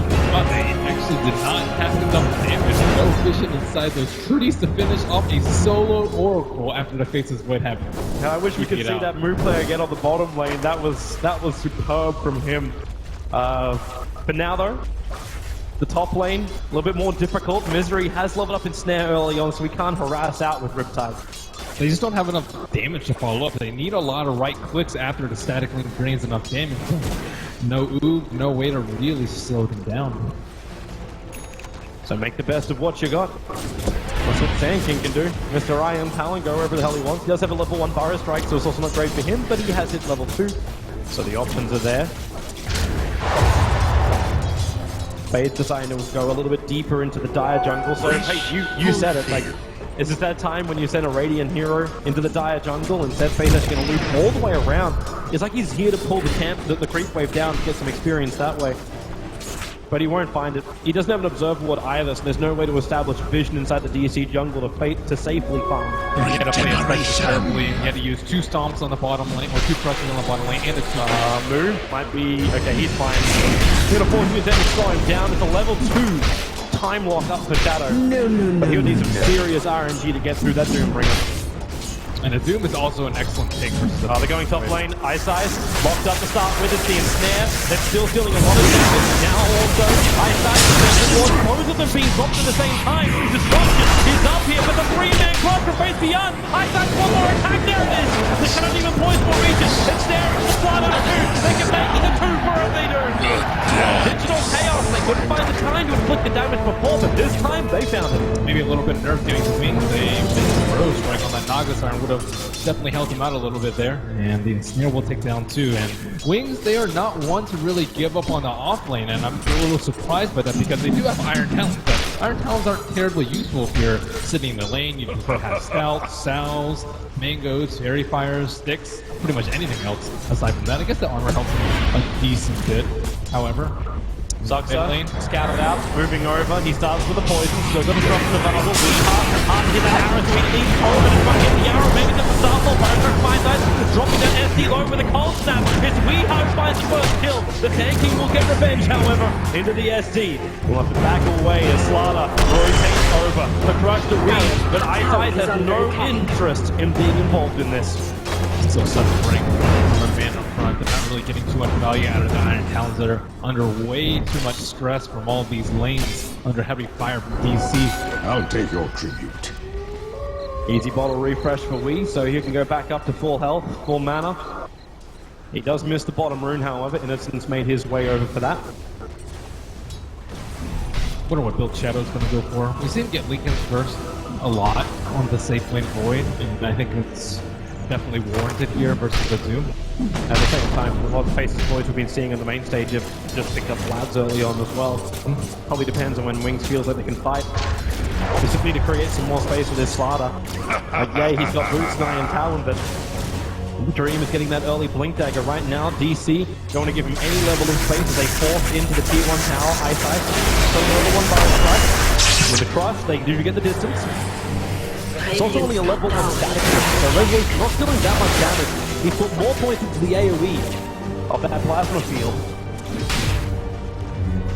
But now DC, they don't have any creeps to think, so they're just gonna sit here. They have a very deep Observer Ward too, and the Wings look like they do not want to let this tower fall. Usually this tower is not that important, but this game a little bit more important because of the Iron Talon. They can't utilize that tower jump to leave this large camp. They're trying to go for a revenge on mid. That SK is wrapped all the way around the back lines. He has the Observe Wall on his hillside. It's going to time out in 8 seconds time, but it gave enough information. He's able to escape the gank and time off. Move, forces it again. Shadow needs another time off to make this work. He'll get it. He may die in the tower. No, the heal is there. And Shadow barely survived. Also with a salve up his sleeve, can save Innocence the mana. That was close. Nice Faith Edict coming up with why. He definitely needed that tick of a heal to save him up there. And Wings, finally that Observer Ward is down inside of DC, so Faith can safely jungle. So this early on, haven't seen the Invoker really being tested that heavily. Like obviously he still got that one death early on, but Like, Wings, how's your timing looking? Are you gonna get your double blink daggers up when you're feeling comfortable? Dire's middle tower The thing is with the Invoker, they don't actually need too many items. They can easily set up with a Burrow Strike during nighttime. He has move speed built too with the Windlace or Chronosphere from Face's Void, and just farm out with the Invoker. You typically don't see them getting involved too much. And it's not like you have a carry knock-on option too, so they're okay. The main concern is the Mirana Axe. Our concern up on the top lane, Misery ready to wrap around the rear. He's got illusions available, so no problem diving the tower, but Faith, he understands something is wrong, but he can't see. Now you'll see the illusions arrive. But they just want this top tower. Support's on the way in the form of Innocence, heading to the top lane. Q1 town, there's no fortifications, so Faith actually just running himself in. They've still got disruption as well as on snares on cooldown for 2 more seconds. The TP, his face is void, Chrono is available. They're going to be careful in DC in the corner. He's catching something, draws the resolution. The Sunstrike will help them. They take 1, they take 2, they move to resolution. Time up him up, the Cross still on corner, acting no matter. Resolution will steal the damage. This stops the face void from finding the kill resolution. He's walking out of here. And he gets away under the cover of the Moonlight Shadow. At least Misery got the tower there. Expertly baited by the Slugger. He forced him to go on top of him and committed to that fight in lane. With TP then. Misery. Oh, okay. Again, the forward throws are blocking the angle. Sorry, we were sitting right on top of Blink. Like he was itching to go for the kill, but just didn't have the support for a bottom lane. They go for the kill. Sunstrike move. He's gonna dodge it. Only barely, but now got the 3 points up with Scorcher. He's at line to survive. High side, dropping down. It was the Infernal Blade, which is still ticking him down to 38 HP. Make a break to the tree line and survive.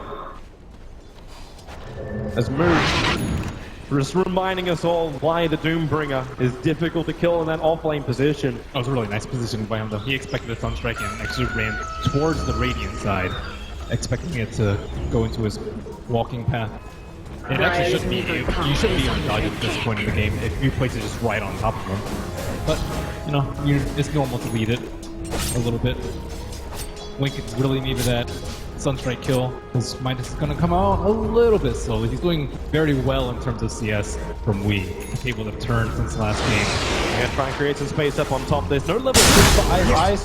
Faith does have a crush. They start with Strike Disruption. They still need to get that crush with a sprint forward. They can move over the Shadow Demon with no effective disruption. It's easy to up to the Sunstrike, but the damage still not there. The Borrow Strike! Ice has victory! Catching Weehaw, big lead. Tusker, so low, but he doesn't die. Ice has lost in the 9 for 3. May not happen. Hiding inside the sands on the arrow from Weehaw pulls him out. But where is the matter? Ice doesn't have it. The last attack from Wee will do the job. Wow, that's static. He was just one hit away, but he had no damage. Also sucked away by that level 2 static link. And they were just unable to chain their stuns, get a clean kill with the Sunstrike. That's what they're aiming for at this stage in the game. And falling a little bit behind in terms of XP as they search for kills around the map. And this is before Misery hits level 6. Crazy thing to think when you don't have that Naga song to get you out safely. That level 6 you're talking about. That thing is going to start to slow down a little too. DC holding the biggest gold advantage we've had in the game so far, but it's not even 1,000. Shows you how close this is. Innocence currently being chased down by Misery. Faye's going to rotate over. They start with a force down to the hold in position. Sunstrike cross, and there she goes. Very simple combo for Wings to execute. Gotta respect the Sunstrike. And now Moo probably calling for someone over. He is level 6, ready to kill this Faceless Void. Looks like he will be going Lincolns. See the start of the Perseverance. Perhaps Vanguard too, but I think that the only shield is pretty clear that he's going for Lincolns this game. They can make Black weep by buying a Battle Fury on him. They make a lot of other people weep. There's that hand of Midas timing, so 10-16 is how long it took for Blink to finish it. But this will now give him really good progression. He's already the top net worth on the field. Yeah, pretty decent so far ahead of the Toronto. See a smoke gank move. Yeah, they have Doom up and available. The one thing they may reach is the Courier. That's too far away. Instead, they're rotating over. They're searching for Invoker. They don't have to really search that far. He's still attacking the creep wave.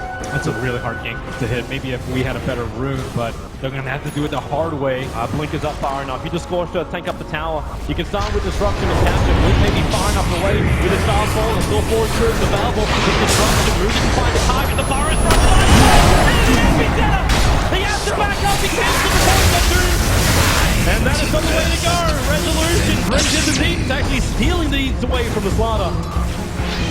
Ice Ice. Epi was almost done. But Moose timing right in the money. The SD is down. Ice Ice coming back in for more.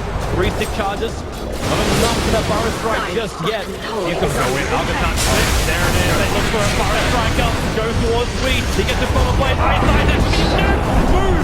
Let out the Hadouken from inside of his chest and both will get away. Resolution Placerfield in 3 seconds. Does he know? Does he know to go down? The Placerfield hits. He comes too far away. The heal is there from Innocence. We will look for the arrow and bubbling. He's stunned, but invisible. So he will be okay. But an interesting time for DC to start that fight up before Fortune's End is available. Before that saving grace is up. They did not have the space available for that fight. And that shockwave coming out from Doom really caught Wings off guard combined with the Starstorm. So it brings the damage in. While Shadow not really involved, still got Chronosphere up. Ice Ice. They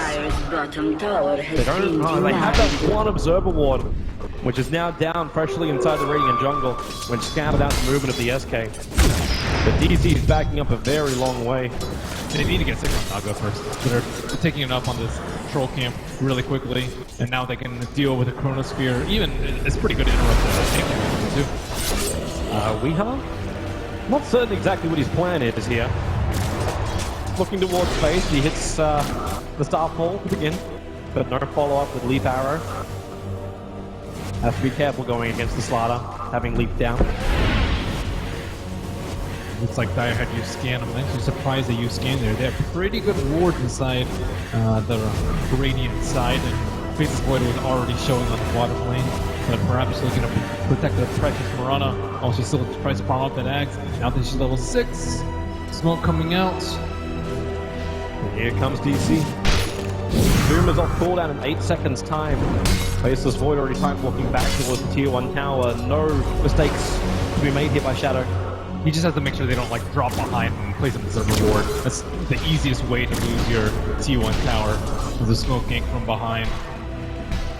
Well, the Naga illusions can look for them. Go to the Observer Ward when you got the illusions up. Shadow's out. Wings is heavily grouped up in the mid, both Ice as well as Innocence together. They still need more time. Face's Void's still really weak, just Perks Advance in inventory. Invoker hasn't had enough time with Mize to kick in, and looks like they will just stack that tower and look. They're looking for Invoker. Top lane, they go to Disruption out, capture as well. Resolution starts up with the ultimate, with those 2 flicks. He's just trying to kill one before he dies. The Sunstrike to be off target. And now it's DC's turn to use the execution. It will come as a trade-off. The tier 1 tower middle lane taking considerable damage. Smart move from DC. We expect their whole entire team to be down there for that. Oh, they're coming in. Ice Ice is going to ace through it. He looks to come from behind Forest Strike into the epicenter. The Chronosphere! It cancels the epicenter. It does catch up 2 DC players, however. But Ice Ice knows to hate himself away. Fortune's End out from Innocence, keeping that SK alive. He'll lose his own life in order to do such a thing. Misery is right behind him too. Burrow Strike available. No TP scroll. So he goes down the hillside. Haste is off. Arrow wrong way. You went west when the arrow went east. They will give up chase. Yeah, not really coordinating too well in the Sand King. Ooh, we almost catching on Ice Ice. I think he's still looking for another one. There's, like, as far as vision goes, he doesn't have an Observer Ward watching the movement. Happy one hell of a guess from Weeha to hit it.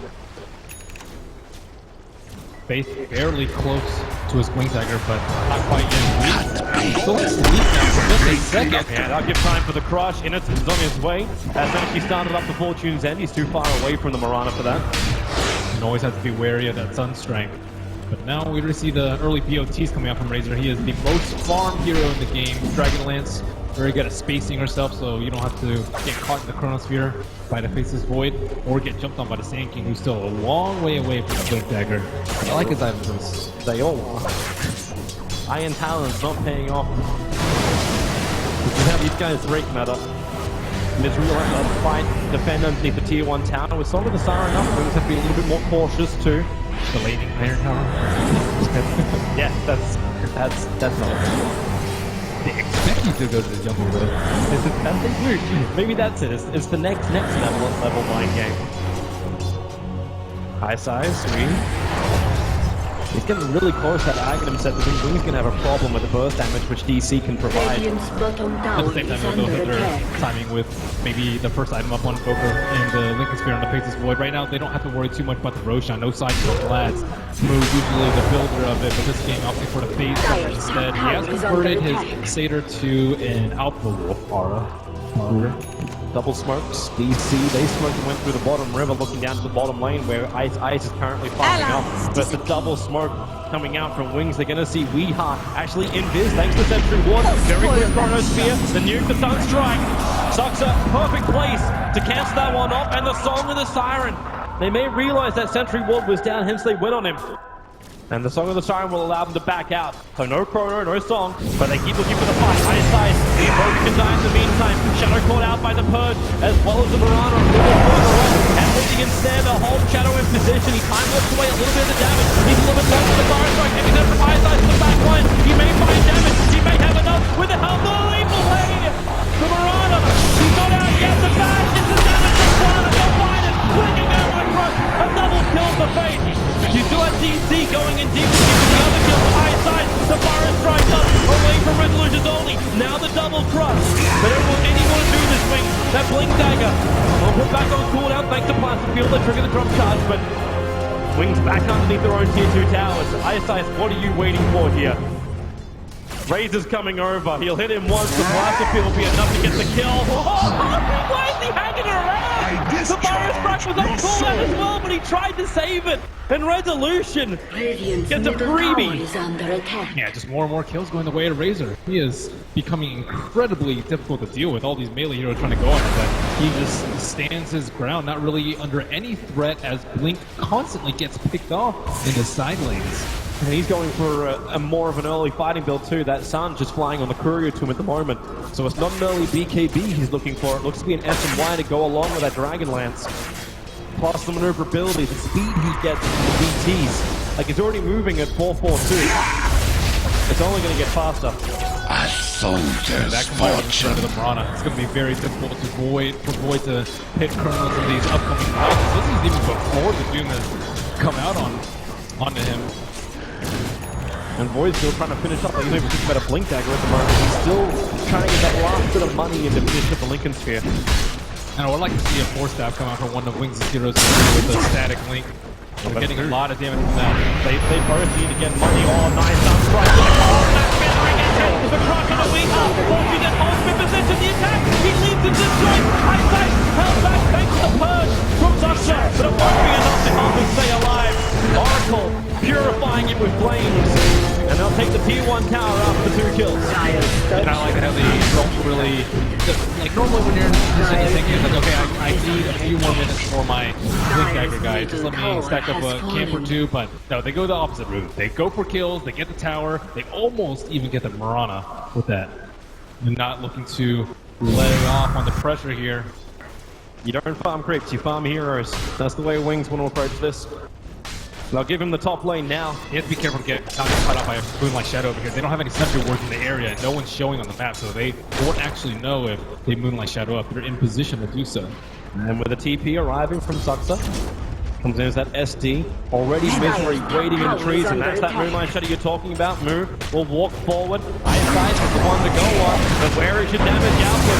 They just have to let him go down. He was so close to having his Blink Dagger. But it's stripped away by DC with a kill. At 2189. And so you get, you don't pay for sentries thinking that you can get away with it, but they were missing off the map for a very, very long time. That should always be a warning sign that Moonlight's about to come out. Surprised he was still then underneath the tower so far. With the Observer up from Wings, they do have good vision. They realize both Suxa as well as Misery are on the back line. Basically for the perfect Blink Chrono Spear. It hits on the SD. The Crush knows on with the Siren out. They already get the kill on the SD. Misery holding that ultimate while Resolution steals the damage base away to the fortune. Then Resolution wants to keep fighting here. The Slaughter, where's the time lock? So with the Siren, hold the fun, but wait for it. It will be released as the arrow flies in. Who's the connector? The Slaughter down instantly. Fire strike up into the epicenter. The SD, the damage from Isabel out this moment. Eyesight, no Resolution. Hiding with the plasma field. Blink will finally arrive. With the dazzling blast, pushing DC back, toss that ruin a little bit too deep, time up as well. They bring down Moo. As he is forced back almost up to the Tier 1 towers. The Sunstrike looking for a target. A little too early, however. Misery and Weeha were still trying to run away from the lane. That was almost an excellent chrono, but at least he got the higher priority target in the Shadow Demon. Something's been on point with all the Shadow. Arrow, Weeha. You still have Blink here to deal with. The more spirits are up, but Shadow time walks up the damage. Just barely. Whew. That HP from the Lincolns coming to help him out right there. It's funny they didn't even trigger the Lincolns for him. So the Razor is a huge problem. Sinking almost at his Blink Dagger, still 400 gold away as he perishes another time. I'll let the guy hit the mid lane, then he can catch up. Yep. Mid lane as well as the mid camps. But they have Vlad now on too, so now they can look towards Roshan Pit maybe as the next song of the Siren cools down. But he's only level 8 on the Naga Siren. They have to wait a whole 3 minutes in between songs. Is this going to be like game number 1-2, where they play around song, play around phases for chrono? Obviously that cooldown, as you said, like there's a big difference between the two. There's more teamfight ultimates this game, so they don't have to rely on just one big one for either team. The Moonlight Shadow can be used to initiate a fight like we saw on top. The Doom can go for solo picks with his very long cooldown ultimate, and on the other side we have Wings with the Epicenter, which they can easily combo with Slardar to get some easy kills. Wing's going to finally make use of this timing with the Blink Dagger on ISIS. They smoke up. They are headed towards the pit. The question is, they go? Nope, they are up a little bit further north. They were hoping that DC would take it without Song, because then that's the perfect opportunity for Jump them and get a really good lead on this game. But DC are not that careless. Ready to use scan. They expect the smoke, not in the right direction, but they still kind of know what's up. Well, they want to go in. They're going to slip inside the pit, but the TPs are arriving. DC.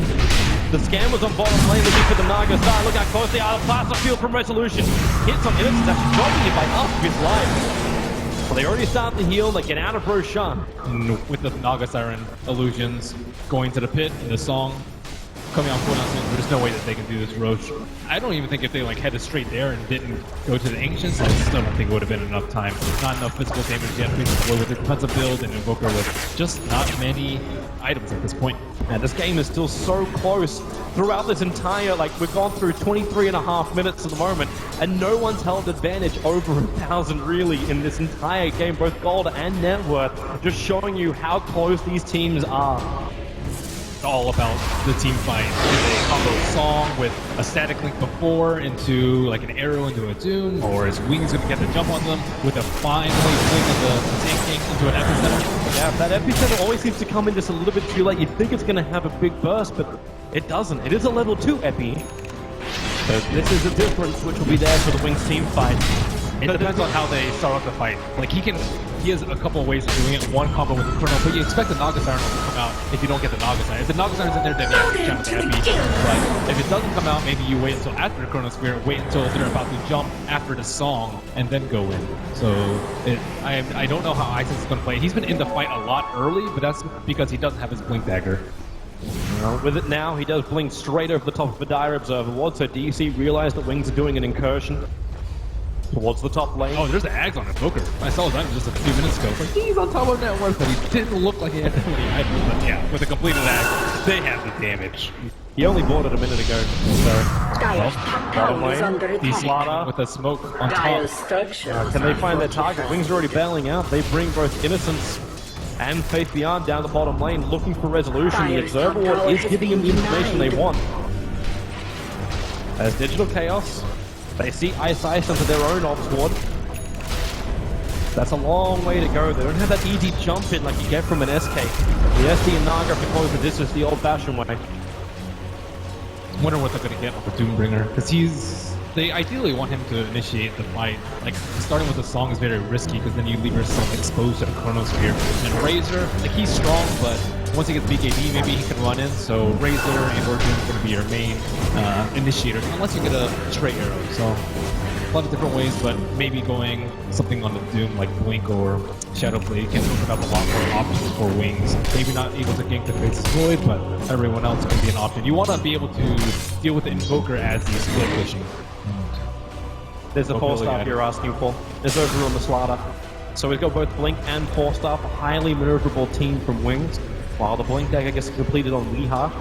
So that blink into double starfall and then leaving way to safety. It'll be problematic for Wings if they get hit by that before the fight begins. And Wings actually buying up a new item of their own. They instantly TP'd the mid lane. So once again, after the fresh blink dagger on Wings, this time it's on Shadow. They smoke up and they look for an opening on DC. The Observer Watch tells them everything they need to know. Barry strikes down. Zuxa gets blocked by the Invoker. Don't strike, and then the blink double cross. The corner. The countdown to misery. The song comes out. The beautiful tones. At least beautiful for DC. The arrow will hit perfectly on Shadow, but Eyesight, they're trying to keep up. Where's that 4-star forward? They don't have it. They look down into the grey line. What a perfect time for a stroke, and I think if you trade Song with Chrono, it's actually pretty good for Wings because now they can do Road without fear of reprisal from the DC side. You can't really go in there with Razor and a Doom. Maybe if Piranha hits an arrow, but that's a big maybe, and Roshan is dropping masks. They let it go. Ruse's up on top lane, farming up. We will push out the mid to at least Wings. They can't just rotate down the bottom lane and take out the tier 2 tower. They must come back and defend their top of mid lane. Oh god, look at Blink's items now. He is so far. Regeneration. There's the Shadowblade pickup from me. That was his item of choice. Yeah, this is the best way to deal with Invoker. But now that he has an Aegis, it's like, you might have a lot of wasted time with your Shadowblade. You can't gank the Faceless Void with that. Just kite him out, like let the Invoker sit in the back lines while you kill off everybody else if that's possible. Yeah, I think that's how it's gonna go. Ideally, you maybe even kill the Slaughter at the start, but then again, you have the Oracle, able to get through. It's difficult for them. I think Mirana has to be in there to do a lot of damage and pressure the Oracle to use his cooldowns very early on into the fight. A lot of this rests on Lee. Well, this man is used to pressure. He's had a terrific tournament so far. They need more tones on Nagasaki too. Like, she is really far behind the level. She's doing well in items, but you really need level 2 Song. Like, they're forced to play so defensively because of this. And the windows for Wings to engage is just really huge. Now, Naga Siren Ultimate is like way longer cooldown for Faceless Void. Faceless Void can find a fight perhaps in the next minute where DC can't respond. Say hello to a fresh BKB over on Resolution. Avoid the Chrono, or maybe he can be a big influence in the fights. He still has to be a little bit careful. Amplify damage with Force Spear speeding on him and Sunstrike all can take him down. I don't think careful is really in his vocabulary. He's running straight down into the lane. He'll actually Plaza Field, revealing the Slaughter. They're TPing out. The cross will happen. Slaughter has a TP scroll of his own. They have no stun on Resolution, but that was one man. DC were a mile behind him. That's also a BKB reveal, however. Normally you want to fade it out. It's like, okay, Sanking's going to go in with a Burrow Epicenter, and then you turn around with the BKB. That's the ideal fight for them. But now that it's Wings, face coming up, they don't realize that Shadowblade's on the Doom, but now, okay, yeah, they do. They caught a glimpse of him as he backed up. Wings also scanned a little bit further up. They're trying to see if DC was going to move through the river entrance. But they already have a gem on Slardar. Yeah, I mean, they're not worried. Shadows take us. At Innocence cost, Moonlight Shadow forward. As he said though, with that gem, this may be a big trap. In the tree line, ISIS is close. Do they get a glimpse? The Slaughter's not far enough forward. Now they see Resolution. He reveals the fact that Moonlight Shadow was used. The mid lane just makes it too obvious. Look at mid lane, look at top lane. Creeps are speeding on the tower. This is just a clear sign that DC are away and up to something funky. Wings, they remain patient. They don't find any pickpockets as DC bailed out, but DC were also very, very, very deep as far as Wings look into their jungle. And Mirana's falling pretty far behind the net worth, at least relative to the Invoker. The Midas, the Aegis, all these added up to him being a huge leader in terms of net worth. I'd be much more scared of a farmed Invoker than a farmed Razor, because Razor can only do so much. He also had to commit to a BKB, which isn't that Regeneration! And how does Resolution in fact build from here? Do you try and go for this, like do you continue for a very heavy mid-game build? I like the Shiva's build. Gives you a lot of armor versus Amplify, and you need that AoE presence in a team fight so you can run it there. Your biggest fear as like a BKB hero is running there and your whole team dies around you because you can't pressure them enough, you can't do enough damage, you can't soak up enough spells, and I think the Shiva's is kind of the perfect medium for that. You're also self-sufficient with the static link. You can link heroes without relying on a disruption or a demonic purge or a snare. And also just limits a lot of damage output, especially from summons like Invoker. Faces Void who doesn't have that much impact. Although I will say that, he has the Hyper still. Oh, you have the plate mail up, so it's fine. Where do they go? Down the bottom lane? Everyone's trooping up again, but in the trees, it's Dice. Stays there with an Observe Ward in the lane, he can make really good decisions. Yeah, he can. As far as not dying. They can set up for an Epi Blink into Sunstrike, but it has to be on a weaker hero. Nagas aren't actually have the gem. They will scout it out. They might kill him right now. Oh, well, there goes your obs. I think. Ice. Oh, I thought he was going to go on him right there. That would have been the perfect kill for them.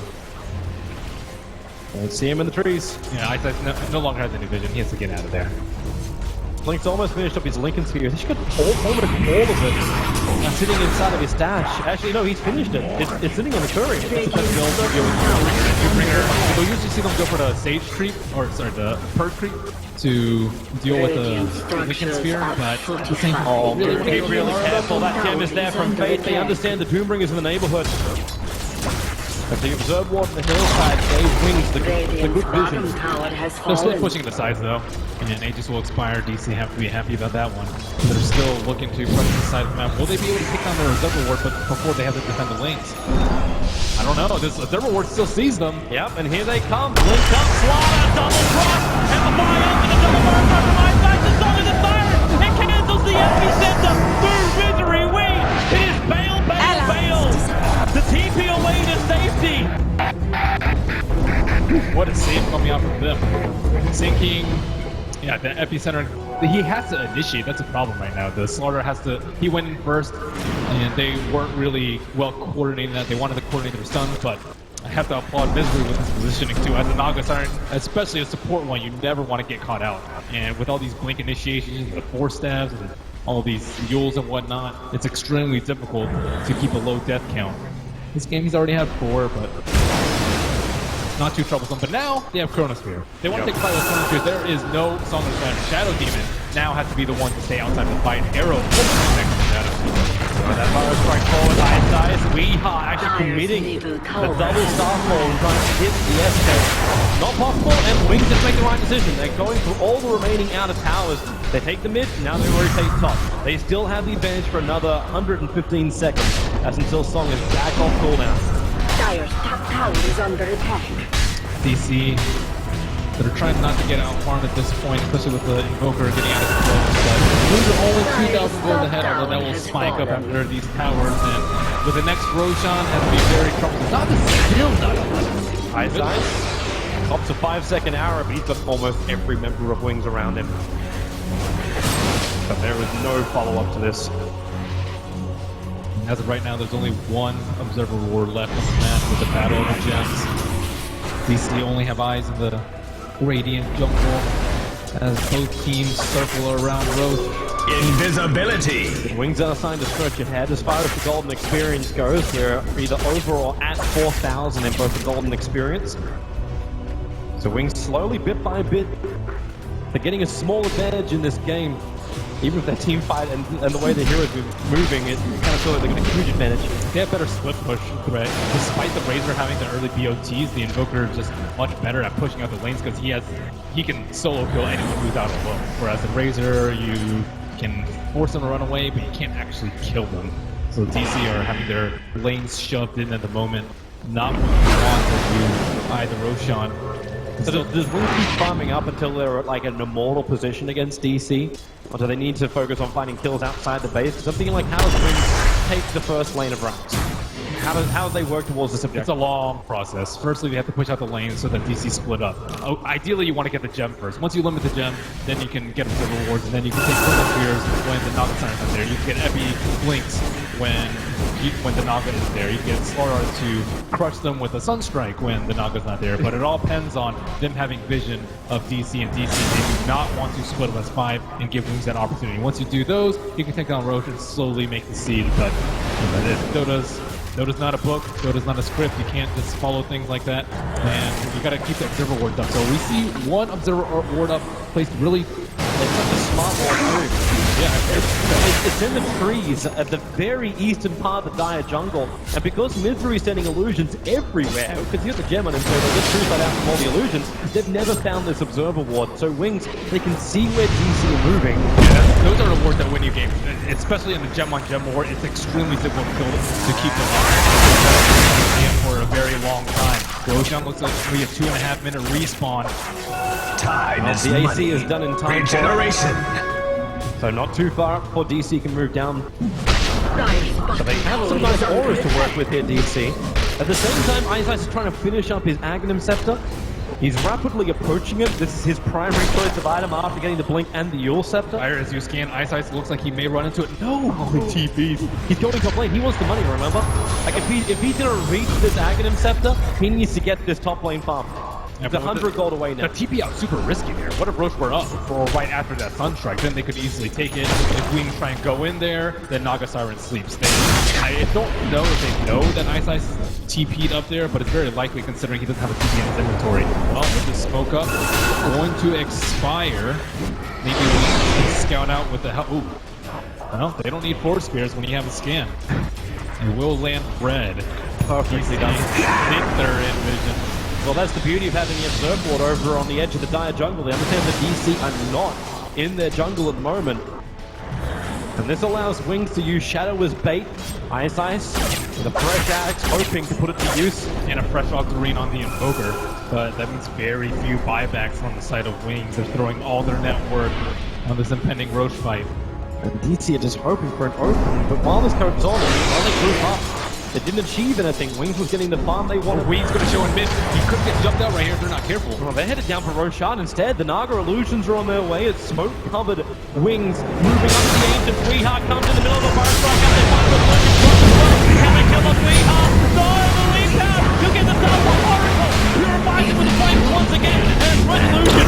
Flashed up. The fight was in the trigger repulse. Einstein was on the backline for the Chrono Spear. Sunstrike coming in. The damage is enough. Disruption. Suxia tries to keep his core alive as Resolution runs away. But now with the time annihilation, Tornado and caught him. Thanks to club from Race Beyond. Resolution goes to the front. Shadow refines the secondary one. Into Naga. Suxia. He needs to get out. The damage is horrible. Sunrise. No! He was drawn to the line, but you do not walk towards the line. Oh, crowd goes wild as Wings takes down 4. That was, man, I really like their positioning. They didn't go for the front and mid because that was the only hero showing you. Expect them to go up there, but they go in, they find the back line, and the Blink comes out, but Razor and the rest of his brethren fall move the sole survivor as Wings close in onto D3. And I can't wait for the Windman person to tear that one apart. You thought DC had the high ground, but unlike episode 3, it is Wings who take the advantage, and they will take the melee race away from DC. No disable, he'll get out safely. The Slardar has been playing really well. Like this entire game, he's just been finding these multiple man crushes. That was despite like a really terrible laning phase by them. Little Sunstrike, it's all about Wings getting the damage and before DC can respond. They don't have Song of the Siren. Misery's moving over. That's on corner for another half a minute. And then they actually find Moon.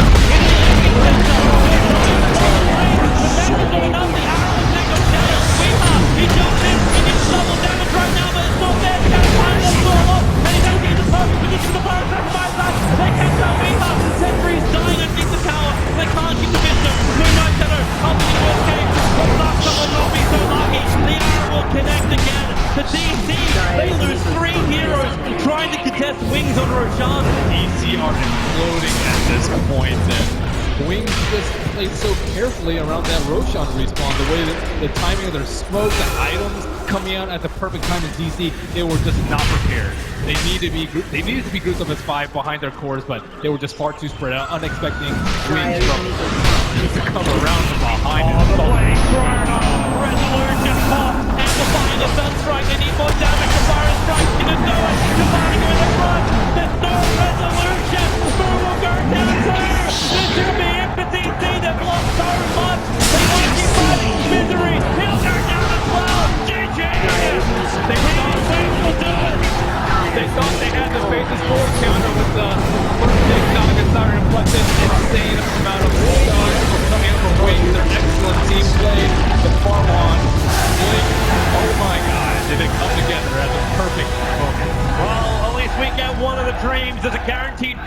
storms here in the grand final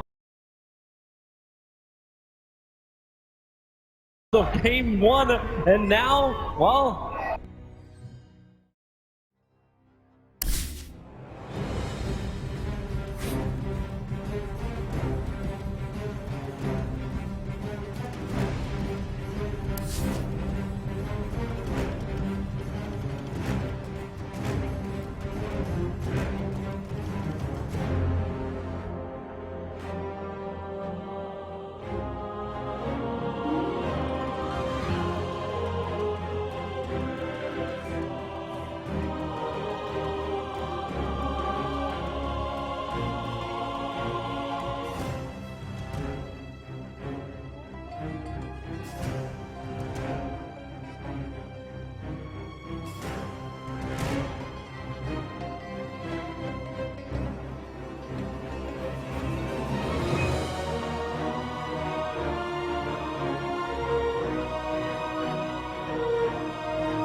Dire team ban.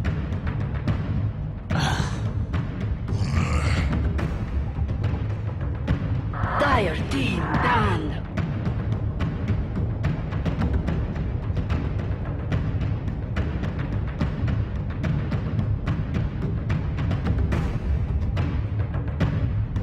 Just on the pressure, you know. Yeah, sure. 10 seconds. Ted, I want to ask you about this. This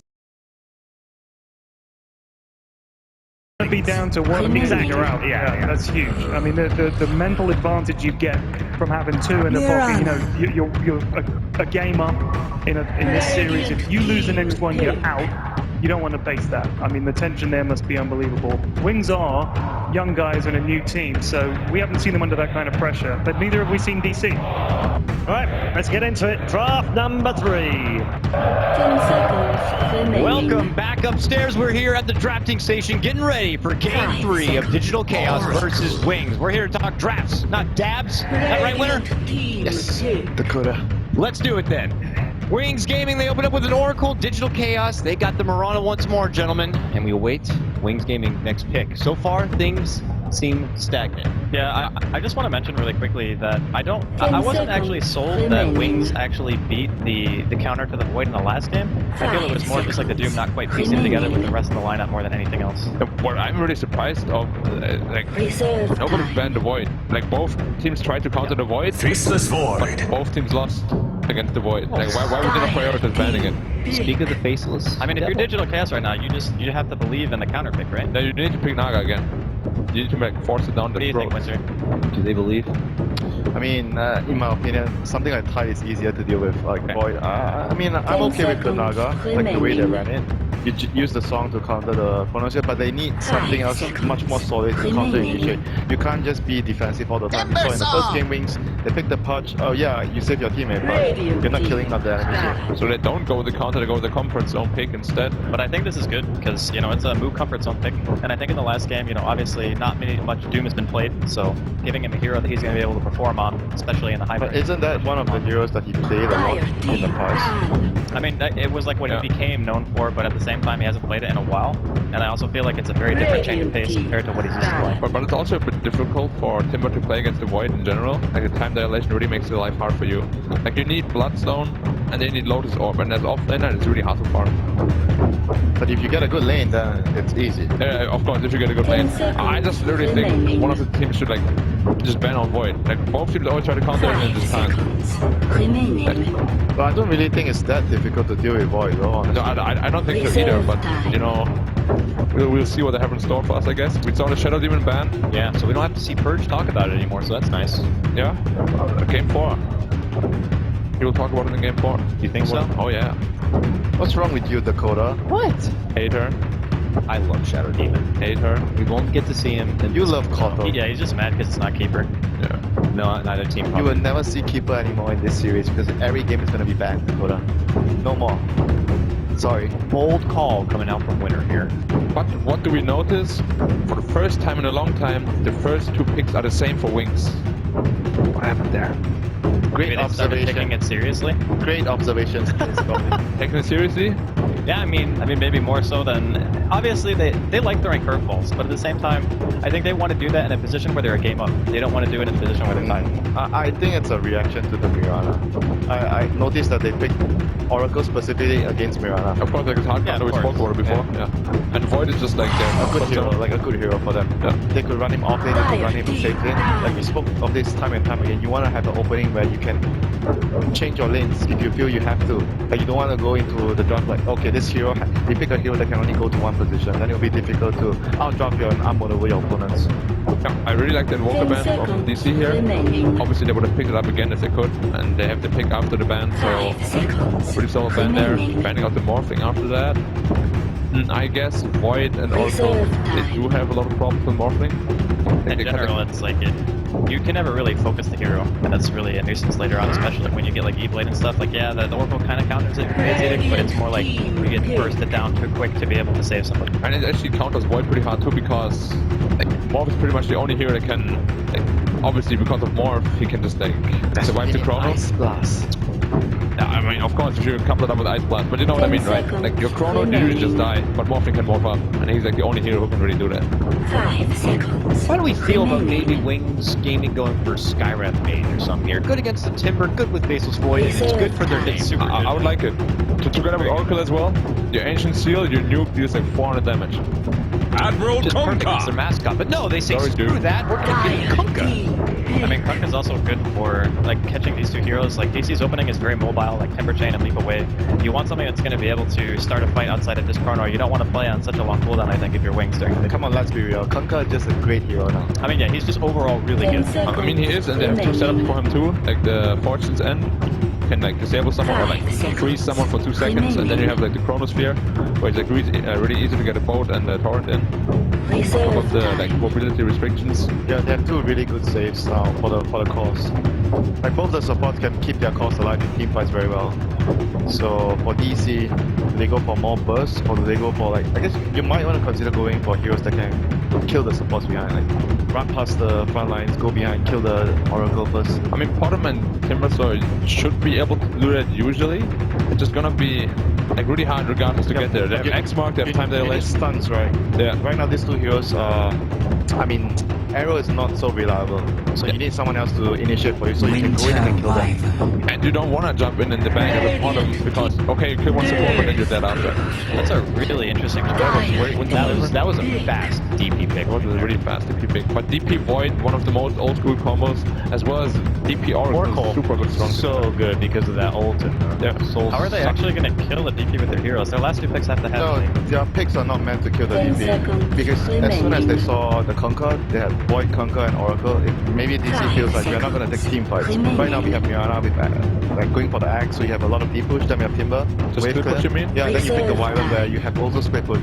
So you're never going to be able to take a team fight early. They just have to make sure that... dangerous though, right? Like, you can't take a team fight against Wings, you're just going to take your towers. Yeah, like DP is just going to high ground you if you don't want to fight against them. It depends how you play around it though, because they are cooldown based, you can always cut the creep wave if you're allowed to, like the AM game where Fear, like he bought his team so much time by cutting the wave, like something like that would be useful against a 5-man lineup. I would really like Wings dealt with that super well. Sorry, guys.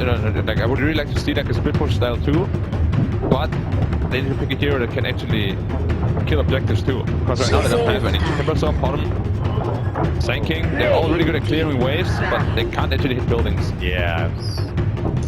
Is this a support Sand King? DC showing that they have flexibility now. Yeah, Weeha doesn't want to play it for sure, like the Timber, I mean. Do we see Moo play Sand King very often? No, not really. Right? I think it's a Misery Sand King. Yep. Yeah, that would make a lot more sense. Saxa, Wyvern, Misery, Sand King, and Moo on the Timbersaw. That sounds more like it for DC. Saxa's Wyvern is out of control. Good, so. Is AM too greedy for DC? AM would be pretty greedy, but they need something like it. They need some split pusher that can also burst like heroes down later on. No, but if you think about greed, since they're never going to be able to fight anyway, so you just pick a hero that's going to allow you to siege later. I mean, it's greedy in a way, but that's your game plan. Like, you're not going to be able to fight early. Oh, that being said, like Kunkka is a pretty hard counter to like heroes like AM. The setup, yeah. Yeah, like you X mark him and you're pretty much dead. until you have like Manta Cell or BKB. Does Slark fit that similar profile? Slark will definitely fit their Yeah, but heroes a lot more. it's the same thing. Like Yeah, that's what I was saying. Same as AM, like falls in that same problem. Yeah, pretty much like. Just in general, Kunkka is like always a mobile hero counter. He has always been like even more now with the like X mark. Yeah, but you're a carry player. Look at their heroes. Like they have Chronosphere, they have X mark. It's very difficult to play a carry. It's really difficult, and what you need to do is you need to get a hero out there. Probably, if you really want to split push, you can pick an AM because he can get out of control really easily if their opponent is like on pushing all the time. But they have a lot of team fight now, though, don't you? Is it possible that they pick a team fight called Just Fight? I mean, it's definitely possible. It's just like how do they kill the VP on top of the Kunkka boat and the Oracle ult? It's really hard to kill her. You power shock epicenter her and curse the heroes behind. You could just go full spread damage and just pick Gyro, right? But Gyro will be beast too, and they ran it before too. I've seen people go stand against DP for the armor. The armor helps a lot too. And those are pretty good options. Yeah, if you want to really team fight them. A lot of melee cores then, I guess, but oh no, sorry, Moran is there. I didn't see though. I just always feel like Sven against Void is kind of iffy to play. But then you get Chronoed and suddenly you're up. Yeah, but all the armor's gone. All the carries are, you know, pretty difficult to handle. Yeah, of course, but like when you're more likely to get Chronoed than like let's say Slark or AM. That's why you got that Wyvern and that SK behind you though, just in case. Yeah, you need a tank. You basically just need a tank for those two heroes to do their job. There you do. Timbersaw could kind of like fill in that role, I guess. It's like a difficult choice for DC. Whether they go in like team fight direction or split push direction. Or somewhere totally different. We have not seen this little guy on the main stage, that's for sure. I mean, Bone Fletcher comes out. But that's kind of what Winder and I spoke about before. It's like they want to have the split push hero that can also kill objectives really fast, and Klink definitely fits the category. The other thing too is Oracle's not particularly good against that kind of hard carry. Ghost Scepter does insane damage. You need Ghost Scepter as the Oracle, so you don't have to use your ultimate to save yourself, and you're able to survive against the Klinks. He pretty much solves all their problems. Like he can get to the back line as well. It's like a super good pick. Like, how the Wings respond now? They need another core mid that is good against bottom. And like lineup as a whole. Oh no, then I have TP. What am I talking about? Offlane or carry? Yeah, probably offlane. Probably. They usually run carry Void on Shadow. Nyx Assassin offlane. It's good. Good against Timber, obviously. Good against Wyvern too. I feel like that lane's incredibly hard for him though. Oh yeah, like Klinks against any offlaner is like terrible. Alright, final thoughts on the draft? My heart is with Wings. Your heart is with Wings. My heart is with Wings. I'm gonna go against. I'm gonna say DC. And Draskell has no heart. So let's go ahead and throw it down to the casters right now. We got Toby Wan and Merlini. Thanks, we got a lot of heart down here. It's a heart that loves Dota 2 and has drawn up series 1-1 apiece, Merlini. Who's your heart rooting for? My heart roots for great Dota 2. It always That's has. a cop-out. It always Get out of will. here, Toby. I don't care about a cop-out as long as I had terrific Dota. I don't care and an Enigma. Maybe one of these games, Toby. One of them. Just one. Just like one. That'll be fine. Alright, let's get into it, man. DC, they're bringing in the Klinks. He's a man, the draft panel where they were asking for someone that's able to fight, but someone also that can push towers down, Klinks. He sort of ticks those boxes. Yeah, and he's much more resilient than the mobile carries like the AM, those split pushers that you think of that Kunkka's really good against. I really like the draft.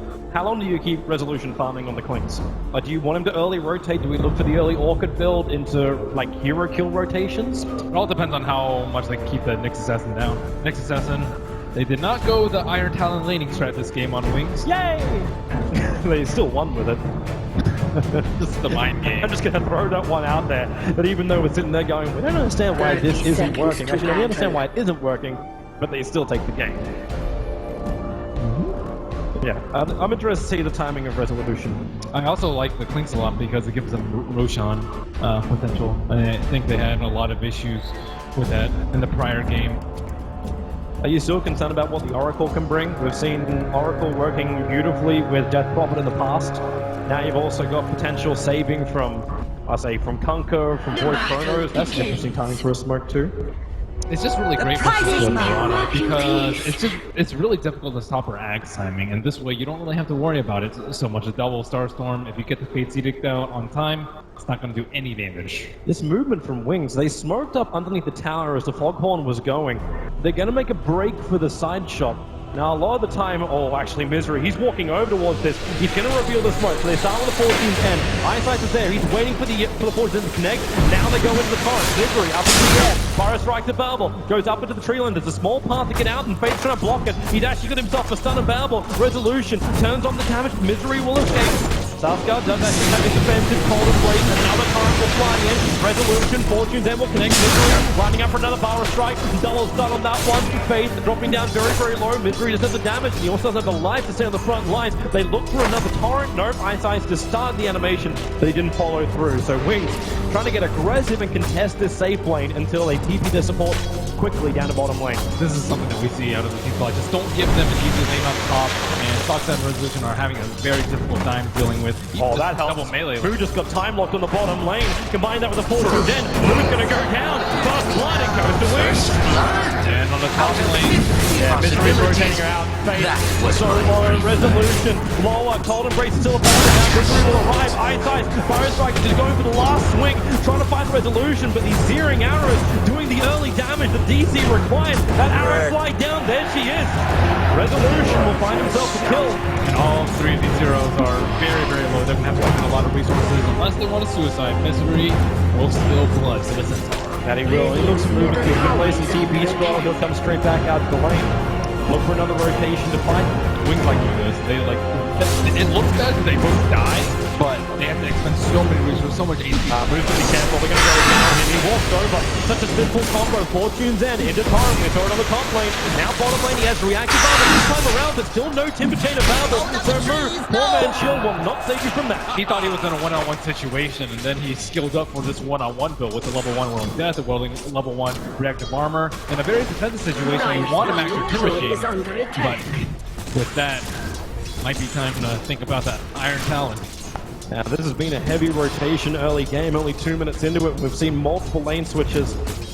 The one lane which hasn't really had anything happen in it is that mid lane. It's the Weehaw versus Blink lane. The Mirana on Death Prophet. Misery smoked up behind, looking for a stun into an arrow. It's only a level 1 stun though, but Blink's so far out with no Spirit. And you've still got the Starfall available too. The Weehaw connects on this. Now into that Starfall. Oh, the secondary star! It connected on Blink. So he does fall down. And he does have the spawnal, but he needs someone to pull him on TP scroll if he wants to get back to the mid lane. He also had to waste the Fairy Fire for that. Misery is not giving up on this mid. It's a little bit different though when he runs an Ogre. Ogre is a lot tankier than the SK, so I'll give some extra respect as Ice Ice comes into mid. Nice Torrent, Weehaw, he's got Leap available, pounces himself away. Will bottle and salve up quickly as Misery's rotated to the top looking for Faith Beyond. And in the meanwhile, Timbersaw finally gets the space in the bottom lane, going for 2 reactive. Screw the Timber Chain, he says, I can just tank up. I'm wondering if this is one of the other reasons why you're seeing rotations heavily into mid. They're trying to pull the attention of Wings off that bottom lane to give Moose the space he needs.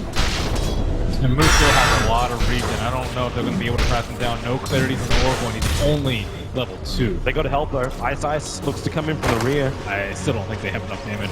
Do you like this build coming out from the Kunk and going the early point up in Tidebringer as opposed to X marks the spot? We see this a fair amount when the Kukas want to go Armlet first, and farm up. It's just a good way to keep up your farm so that you're not heavily reliant on the X-Torn combo to get kills and accelerate your farm. But I think they have enough setup. I really dislike it if you don't have any setup, but with Nick Stun, Chronosphere, Oracle Fortune's End, it could be pretty easy for him to land with the Torrent. Misery's coming back down to the mid. There's still no Observer Wars in Caesar, but Ice Ice sitting on the high ground. He'll definitely see Misery. Now he puts down his own ops. It's not like we need to see Misery anymore. He'll hit him with a card. Over they come. Spirit Sniper, Firefly available. He'll actually get a double stun thanks to Yarrow also connecting on Blink. And the combined up Starfall, Misery will back out. Trigger is salve. So just a trade off of damage. No kills coming from that. You have to be careful. He still has the Arcane Rune on him. Getting a lot of value out of that. And then realize he already had the arrow, leap, and everything else back up, not to mention the low cost. Moves the second as large camp. Shadow's gonna pull it though. You can see a small contest for it in the bottom lane. It's a 3-stack now. It'll be easy for Mu to deal with that if he was level 6, but doesn't have the Chakram available yet. Another heavy rotation to top 3 from either side. They start with Resolution, Con as well. Starts at least get the Con Embrace off Oracle. That's all the match with that. forward, wants Nick's assassin, doesn't have the damage out to it, but maybe with the help of the Wyvern, he will have a Misery to the tree line. The South is actually going to get cancelled off. It was the Caustic Finale that did it, and now Fate, 28 life, will it be enough? Missing in a pop, Fate barely survived, dropping down to 8 at one point. And Wings, the rotation works from them. Oh, that was so close. And that Zaltic really saved him there. Resolution wants to kill on top lane, however. Eyesight doesn't have anything to play with. No matter. Resolution, searing arrows, and Strafe will take one more, and there she is. Resolution, they're going to answer back. Now, those the stadium welcome from Eyesight. One thing about DC Strap too is they picked the Winter Wyvern perhaps maybe a little bit too early. They took a lot of physical damage out coming from Wings, but their mid-court especially doesn't really do that much. Moving for Lee, we don't have his skills really meant to work. He can easily leap away from Crypt Swarm and as well as the Spirit Siphon. No point up in silence yet for the Death Prophet. And I said focusing more on laning as Innocence actually roams around the back line.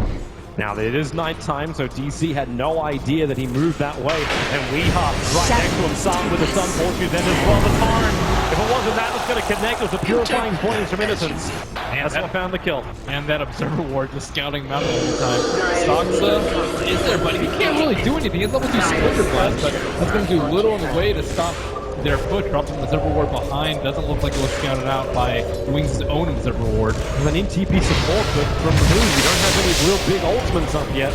You don't even have the Chakram, so Moo will walk in. Now, Ice Eyes can wrap around the back of him.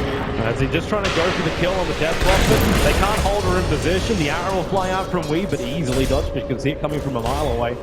No level 6 yet on Moo. There's no chance of them getting that kill. Not really that much damage on the tower though, so Wings not really getting that much out of their first exorcism. Radiant had to scan, expecting a smoke perhaps. I think they were expecting a rotation from Resolution, and they are right, but he walked out of the Obs and Sentry in mid lane. That was after the dust and the scan was used.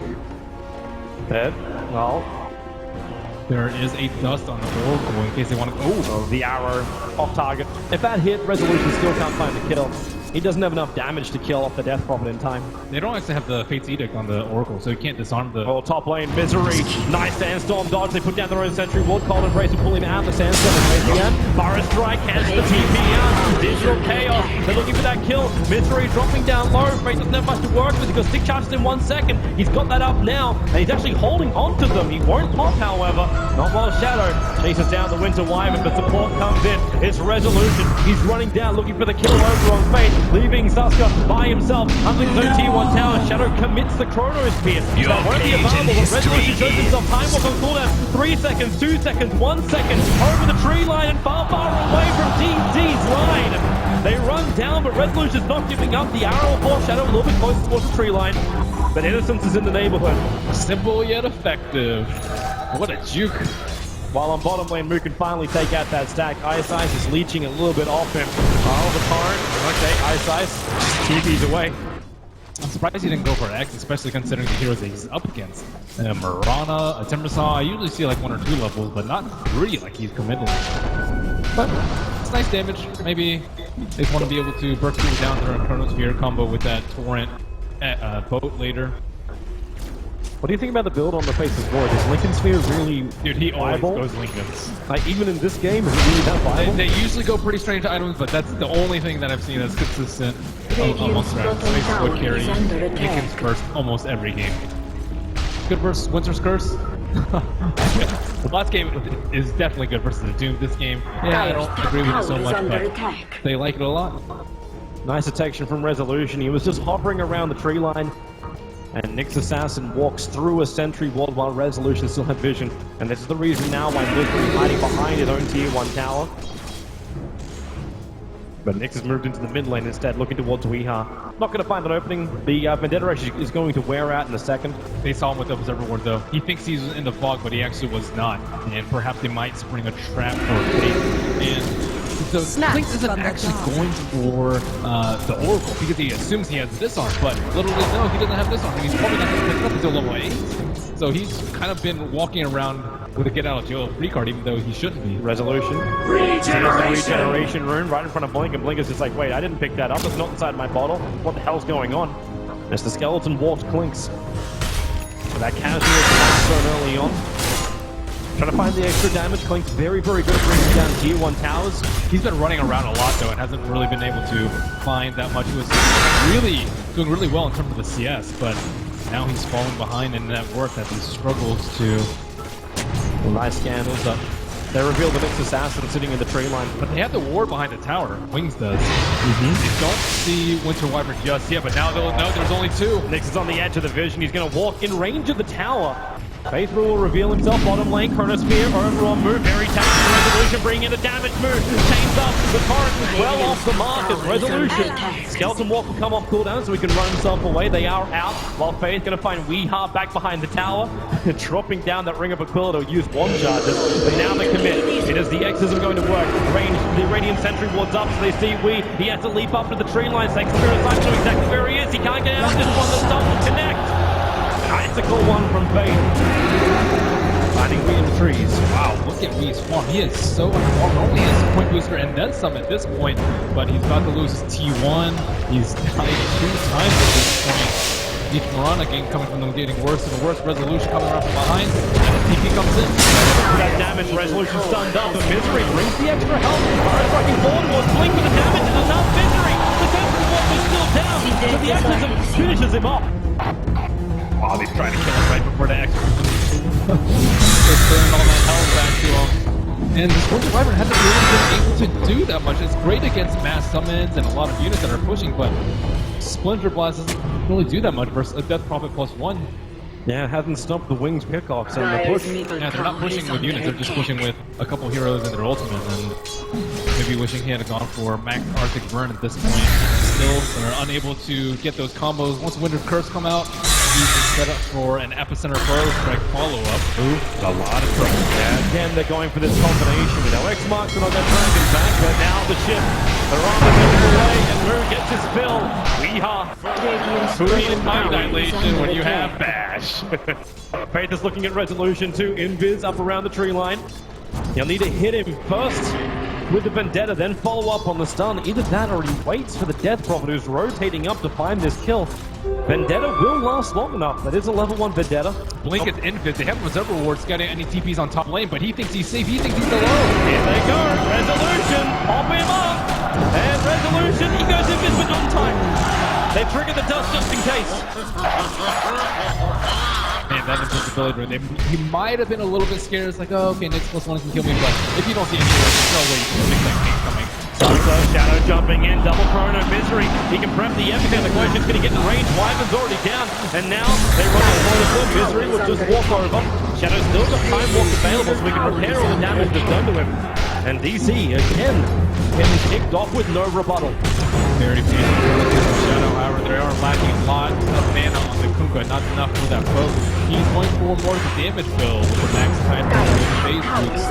And another tower. Yeah, without the committal of Exorcism, this is a troubling sight when you can't even hold your tier 1s. For a kill, Epicenter. He can beat the Epi too. He doesn't just walk into the side of it, but now he can just use Walk his head, slow down Misery. It will connect the follow-up stuff with the curse is out. The whole Oracle in. And Moon comes in with a chakra for False Promise. It will keep it alive as he TPs himself away to safety. Moon's still looking for something. Actually, just looking to get the hell out of here. Exorcism is triggered for the stun. It's on Moon. And it's going to be Wings. Holding the Timbersaw in position. Now the chain up. The last attack from the Death Prophet will find the kill. The supporters arrive for DC. They're right in with a big tearing arrow damage. Faith makes a break for the tree line. Still alive. Triggering those two. So no extra invis for Resolution. Time lock. Not going to be enough from Shadow. As Weeha. Cold and great. Resolution for the torrent. Only connected. Faith being in. He walks himself out. He walked over. He was the last finishing move. He worked at it. Side will finish him. The torrent. It may not be done yet.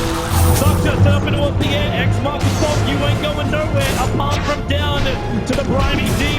Faith doesn't have enough for the stun. Spy camera stuff unless she connects over from Misery. He tries to raise face. No time from Shadow. Time on forward. Now he finds the kill. More TP support arriving from DC. Another connection compromised by the Misery. Stun. Chakra forward. Mooney can turn the fire. This finds Misery. The one charge will keep him back into it. He can go for another Burrow Strike. His move. Time lock for a century. He wants to walk out to the T1 towers. No stuns available from Nyx Assassin. But these ones really playing dividends. Oh my goodness, what a Godly teamwork coming out from Wings next to that side shot. It's not over yet. Innocence is coming over the Chrono. It's on Weeha. There's the strings of damage. Weeha, he is gonna pop like a top. They look for more. Eyesight say, where is the zone? The Eyesight X-Mar's not gonna hit. They turn around and look for the tier 1 tower. DC. Do they still try and defend this? Eyesight's looking for an X from the back. He hasn't got it. Instead, he was actually starting the animation for the torrent. But the tier 1 tower is gone. DC, no more fights. They push the Clinks to the top lane. They need that Desolator done. They need the damage. They need the Blink Dagger on Misery. There were so many small things in the last fight. The stun triggering on the Clink so that he can't get around. He really does this. The torrent. If it connected on Misery, he would have had it. He's actually chasing him down. X-Master spot is available, and support is on the way. Misery back to tier 1 tower. Now the X-Master. Right on top of the tower. The torrent. Innocent with the damage. The arrows are flying forward. No one's going to get caught by it. The curse is on Faith, but it's too late. From Zuxa. Weeha wants to do something. Resolution's on the hillside, just watching his teammate die. This is without Faceless Void. He's just up there happily farming top while DC have all 5 mid. Just trying to thwart this aggression. There is no downtime for Wings. You don't need downtime. They just keep getting advantage after advantage with every minute that passes. They're really finding their stride. And the visitors are getting go through smoke. They're under the tier 1 tower, so yeah, they are. They really don't want to stop this aggression. DC, they really need their Deso out on Clinks to threaten them. But they need some more items to get back in this game right now. All the cores are falling like flies. Wee's network is half of shadows. Misery. Luckily for him, he doesn't turn to the side. Unluckily for Zuxa. X marks the spot, and once again, it starts in. Misery will not be able to get back there in time to help out. The Cold Embrace has done next to nothing in this game. The Oracle, Max Purifying Flames is just bursted hero after hero. Just claim another tower on this. Surprisingly enough, they commit Exorcism. This early on, they potentially could have been looking, I understand, look towards a tier 3 tower where they're 17 minutes in. The way the game has developed has been completely different from what DC have expected though. Shadow maybe going for a Chrono on a Wii, but they wanted to just hold out the lanes. They have the spam with the Timbersaw, the Starstorm, the Winter Wyvern spam, but the way Wings are taking fights, it's not really at towers or they're circling around behind you, splitting up so they're not getting caught by the curse, not getting caught by too many multi-man burrow strikes. It's just a very chaotic fight where DC need order. They need time. And they need that. They don't have time. They're playing up against the Master of Time, Faceless Void. Like, he can in control of it. His time dilations have been really spot on. I was like, man, that thing's only level 1. It seems like it lasts forever. And it seems like Wings always know. The Oracle did tell them how to play up against DC. If they can keep this momentum up, they could be looking at a 2-1 advantage in a TI Grand Final. I think the bigger problem is that Kunkka's getting far. You mentioned his early Tidebringer build earlier. Now, armament complete along with the phase. He is becoming another core. And the Blink Dagger on Deathrock makes her almost an initiator.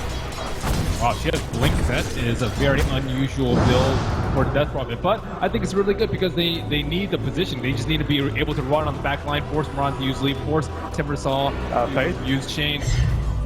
He's not denying the Sentry Ward, so it doesn't reveal his position. He knows it's there, but now DC smoke up.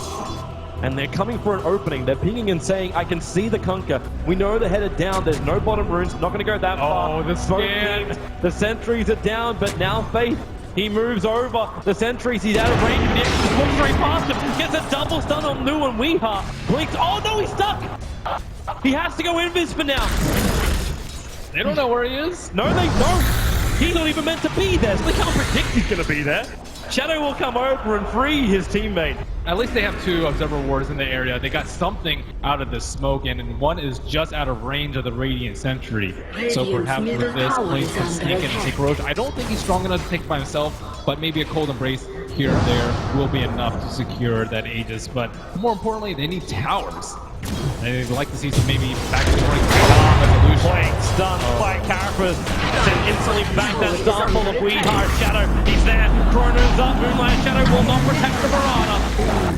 No, it's now late because they found the Death Prophet. But Death Prophet, what? She moves away. No one attacked her. She just gets her out. She had the Yule set River as well. With the X's above, DC was hoping to kill her up before it could do a lot of damage. Now she'll bring it back over. She'll get a little bit longer left on it. Timberstorm up the face, gets the stun. Now the X's Blink going down with the fortune dead! The save is huge! Resolution, time dilation, now this fight. Chuck has the TV out, but DC, they're losing everything, including the kitchen sink. Wow, I can't believe that Blink Dagger just worked out for him so incredibly well in that position. Yeah, that sounds odd. Well, that's everything about Wings, right? It's unusual, it's different, and it works. Yeah, that is the craziest part, that it works. That was a nice epicenter by Sanky, but they don't have enough damage not to take down Blink. With the ROM and the false promise, like it's just such great synergy too. Purifying Flame, you don't even need to cast Face Heating, because Purifying Flame does no damage to you. Alright, good team, tier 2 town now, bottom lane, going the way of Wings. And DC, they are on the ropes, almost 10,000 net worth and experience behind. The graph just keeps rising for Wings. And I don't even think the Axe is that game-changing for DC at this point. They have Faith Edict to counter it, but more importantly, Nick's Assassin, you can just carry it right in front of him, and it's gonna hit on him if he hasn't had a creep. So a split push Mirana can normally get out of control and farm, but not this game. DC looking for a smoke. Oh, it's like they're trying to contest a Roshan play from Wings, but Wings aren't in there. Instead, it's Misery who's gonna get initiated on by Faith Dion. Shadow actually gets the first hit, Misery into the sandstorm, fire strike, just nowhere near fast enough. He'll end up going down to FaceTime, not being his friend, and now DC Face is so close, you can smell it! But he doesn't know! Timber will be the tank with the reactive armor, but blinking around, Shadow to enable it. A quick sentry down from the Wyvern will at least let them know if the assassin wants to walk in. But Shadow initiating on the Wyvern, this is even more distraction if DC can get this ABC Immortal, it at least denies Wings extra life. Sucks to keep his own life up for him, but Roshan down to 3.1 now. Slowly ticking. Mirana's taking the top tier 1 tower. It's almost done. And Wings are nonetheless at DC. Very important for them with the Wings. He spent so much time running around in the early game, he needed something to compensate him for his troubles. The precious Aegis goes his way, but I don't know if he's the only one left at the end of the fight. I'm still not sure about DC's chances coming up in a team fight. They just need to keep on split pushing, get some more towers to equalize this net worth. It's becoming close to uncontrollable with a 12,000 net worth lead for Wings. Well, they need some other key items as well. Like the fact you've had no proper initiation from DC, Mirana arrows don't connect, and until that Blink Dagger is over on Misery, he also has no joy. Resolution can jump in through the backlines, maybe that's going to be his fun key, but he's going a BKB build next, so he doesn't have an Orchid to control up the Oracle, which may have been his better chance. If either that or you force a false promise on Innocence. And now, here they come, bottom lane. Innocence, they see him behind the trees, no shadows on the lane. And there goes your first one. False promise, Innocence has to use on himself. Shadow, he can time walk off the damage. Chrono is still available. And Resolution, he just got no man to work with. But Clink, the damage is still enough. Thanks to false promise wearing off. Misery, get the hell out of top lane. The fresh Blink Dagger will get him away from Faith, who has a Blink and Ether Lens of his own. And now the Clinks can start doing what Oh my Chrono starts to side or actually wait for a solid race. We are staying alive a fair amount of time, but then... Okay, Exorcism committal is real.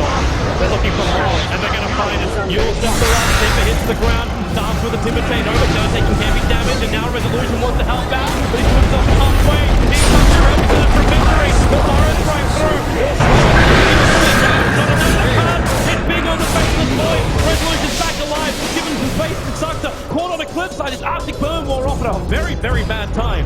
The rum's wearing off, they have to back off now, and finally they get a Winter's Curse, which is especially difficult with the Lincoln Spear on Faceless Void, but no heroes die on Wings yet again. DC get nothing.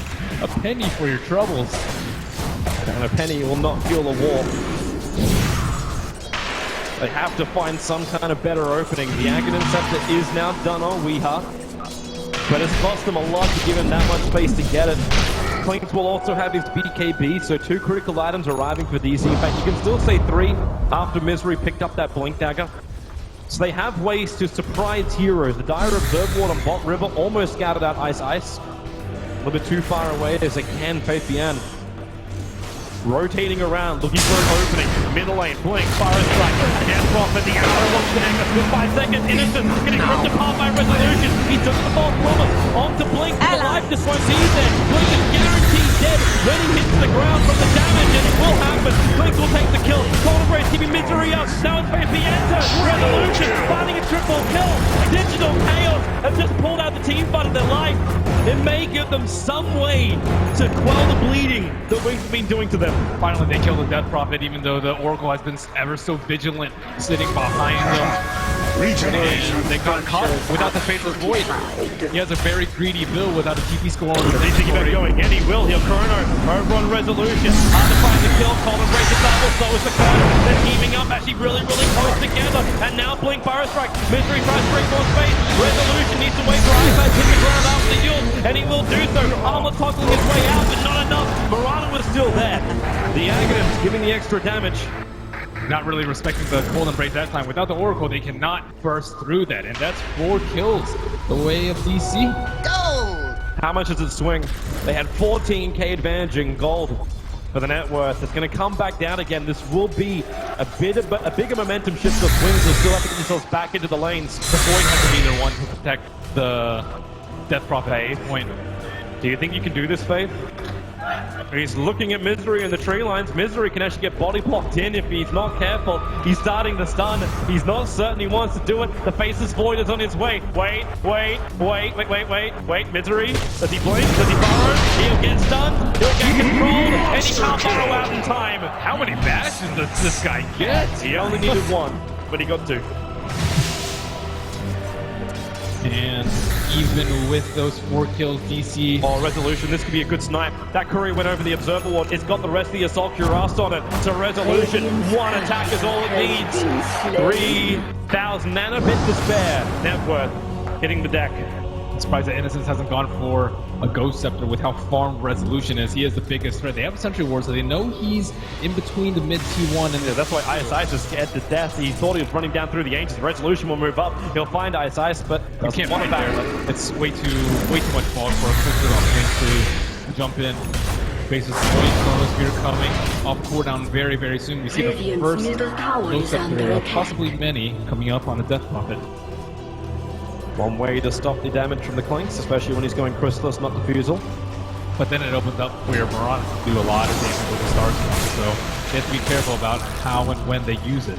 Very true. What kind of damage do you try and repel? Like, it's not that you can Fortune's End to everybody, unless this Oracle gets to a point of having Refresher.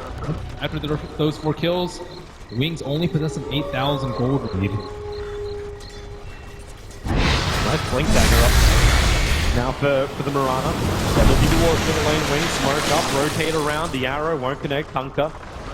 Death Prophet is not close by. Wings has to be careful not to take a fight while he's not here. Oh, they're going to walk straight in. Burns on cooldown. Dust will trigger the blink. Misery! Evading the Chronosphere. He's fast enough for it. X-Mark spot trying to drag Resolution back in again. The arrows will fly forward. With the BKB on him and no Chrono option, not to fight the Wings unless they pull them back. Under a Sentry Resolution, but now he's not. He's back far enough. Right behind Innocent. Starts attacking. And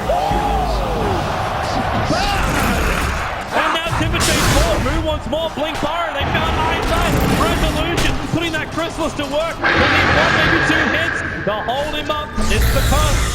Chakram, 1 attack, 2 attack, 3 attack, 4. Resolution, where is it? Okay, now we finally can hit the deck. Yarrow will take a triple stun. Misery will settle with one of his own. The Tidebringer. Ice will finally take a fall. Misery's too far out. They spot out Shadow now. They're peeking out on it, but... They'll walk under an obstacle to get to him. Yep. I wonder if he's going to go for Bloodthorn. This one's a T1 tower. Resolution can easily take this. There's no fortification. Yeah, that's more important than the Faceless Void. You don't even need the creep wave. That's the beautiful thing about the Clinks. His damage output is just so quick that these towers don't stand a chance. And finally, this force of DC getting line of shadow. Too close. Time walks up. They're on the chase. Weehaw. Arrow off cooldown in 4-second time. Leaps forward. Actually missing. I don't know exactly where he wanted to go with that. Just maybe hoping he would TP down there, get an easy arrow, perhaps. If he stayed on the hillside, he would have just been in the free range. Another Blink Dagger coming in. This time, it's for the Winter Wyvern. And Misery has dewarded all of the Radiant wards with his shiny gem. And Roshan gonna respawn. Wings probably pretty unhappy about the last way that Roshan went down. They don't have any armor items. This can make him happy. Sucks to just pull himself down observable into the Arctic burn. He goes inside the pit, outside the pit. Now starts to jump out. Where's the car in the back? He connects the curse, however, the Wyvern. He still can't get down. He'll hold a break by himself. He's breathing space. And Wings, the car goes from the pit. Everything a 5-second arrow will connect on Innocence, but, well, you kind of knew the Wyvern was going to die. At least the arrow scouted out that there was no Roshan around. They see the observer ward right now. And that is the gem on the mix. So we have to huddle around the pit. The Queen spread is way too much. And they probably have to commit exorcism to it, though, which just leaves the same king in the perfect position to jump upon them in the pit. Do you really want to commit that much, however? Like, that's... It's way better to find a pickup, though, than go into the Roche pit. It's far too risky. It just delays you push high ground if you do it, and there's no exorcism. They're not really in a rush to take high ground, not with Kunkka. Oh, this will be nice. They find Misery, reaction, blink up, still got Fire Strike available, gonna dodge, even under the sentry wall, the Corner Spear! This is the gem of DC! Resolution wants to help out, Nick tries to put in the corner, he wants to take up the false promise, Resolution gets bashed up, even on the first hit, BKB another bash as well, he'll run away, where's your curse? 6 seconds still is off cooldown here for Doctor, he has to back out, move, in the name of the Shastra, making it difficult for Wings to come down. They don't have their gem carrier. Next had a TV home to get some extra healing from the false promise in order to survive. Roshan gonna respawn in 2 seconds, but that is momentum. So, wait, he doesn't have the gem anymore. I think he passed it to Wing. Or we picked it up. Real? Pretty good. You're right. It actually got on the Wing. Yeah, I thought it was on Misery. I think, yeah, that's why he used the Chronosphere on him. Nice pickup. Man, that was fast. Now it's DC. They still have a slight advantage on the being Dire side with Roshan being up. And their ultimates are up. Sand King, Epicenter still up, Winter's Curse not expended in last fight. They are ready. Chronosphere is still down from 40. I think this might be a time for DC to say, hey, come at us and Roach. Nice new item as well for the Timbersaw, picking up a Yule set before this fight. So he's got some kind of escape or control against Wings. And time dilation counter. Much cheaper than Lotus. That Observer War scattered out by Beyond, but just a dead prophet blinked himself over. The arrow will connect Nick's assassin. False promise will keep him alive, but for how long does it fully damage it? Shadow with the time dilation trying to force him out, move. The cold embrace giving it more life. You also drop towards the end. Nick's assassin stays alive. The false promise didn't work.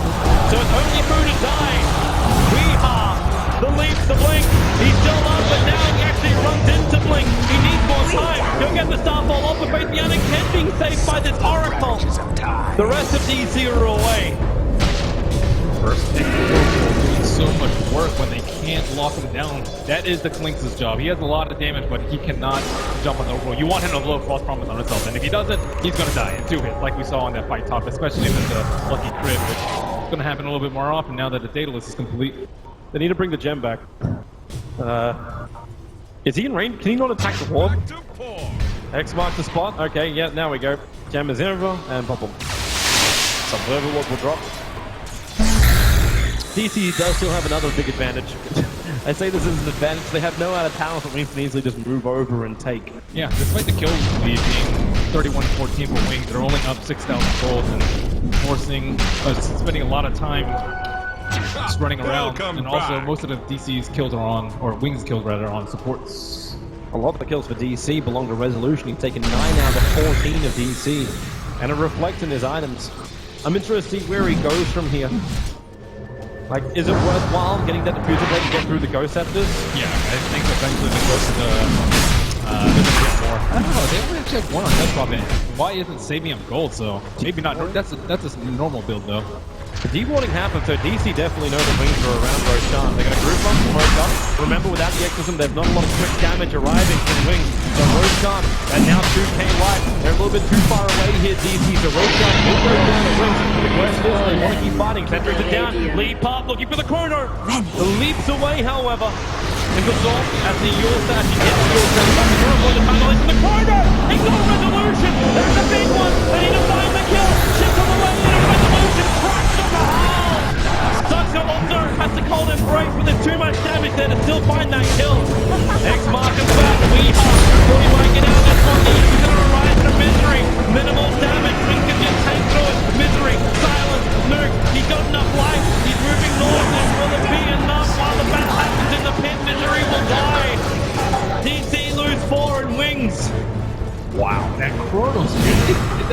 That's one of those super high risk ones. It looked like two of them were right about to be on the edge, but he knows the range of that perfectly and catches one of the most highest priority targets. Clinks without a BKB. Lock him down with a Torrent boat to follow. No BKB, no Clinks, no damage. That's the problem for DC. It's a big problem because Wee's not farmed enough at this point. He needs to be able to carry his own weight in terms of doing magical damage to their backline, pressuring the Oracle, but right now he's just unable to contribute because he's died so many times. Regeneration. Times this game. Time is money. Yeah, it's not a happy game for Weeha this time around. Illusion. And I don't know, you mentioned the Lincolns here maybe not being the greatest this game, but look at Shadow, 11-0 and 12. He does what's needed. He gets the perfect chrono. You're the perfect chrono, and you've still got the beautiful thing that is Oracle. Like, DC commits so much to finding one hero, and then all of a sudden, Oracle, he's giving the extra life over. We saw that from Shadow in the bottom lane fight. Oracle always had his back. I also like the Lincoln Spear build because it gives you a lot of HP. If you go Vlad's, which is equally good for farming and sustain, you can just easily get bursted down by a double Starfall or Timber Burst or whatever it may be. But if you have that extra layer of 15 strength, then you can time walk off, and Oracle has more time to throw that false promise on you. You have more time for the Coco's ship to come out, Coco's rum. DC's ready to go. You start Warcraft then. You really want to fight into this if you're DC though, with the Aegis, with Chrono up, not where Wings are basically reaching around. It's gonna come right behind DC. The scan comes out of the ring inside to find anyone in Fizz. They know the Clink isn't there, and here they go. Blink triggers the exorcism. Oh, they're on tier 3 tower. They wanted to be able to spam this with the Timber Salt and the Winter Wyvern, but they're nowhere close. T3's gonna fall before they really get any damage. Now the jump comes in. Quick chain away after it brings forward. Fire Strike. It connects to the death bomb with the corner. We are removed. Shadow catches 2 again. The fire combo. They move down towards Moon with a double stop from back.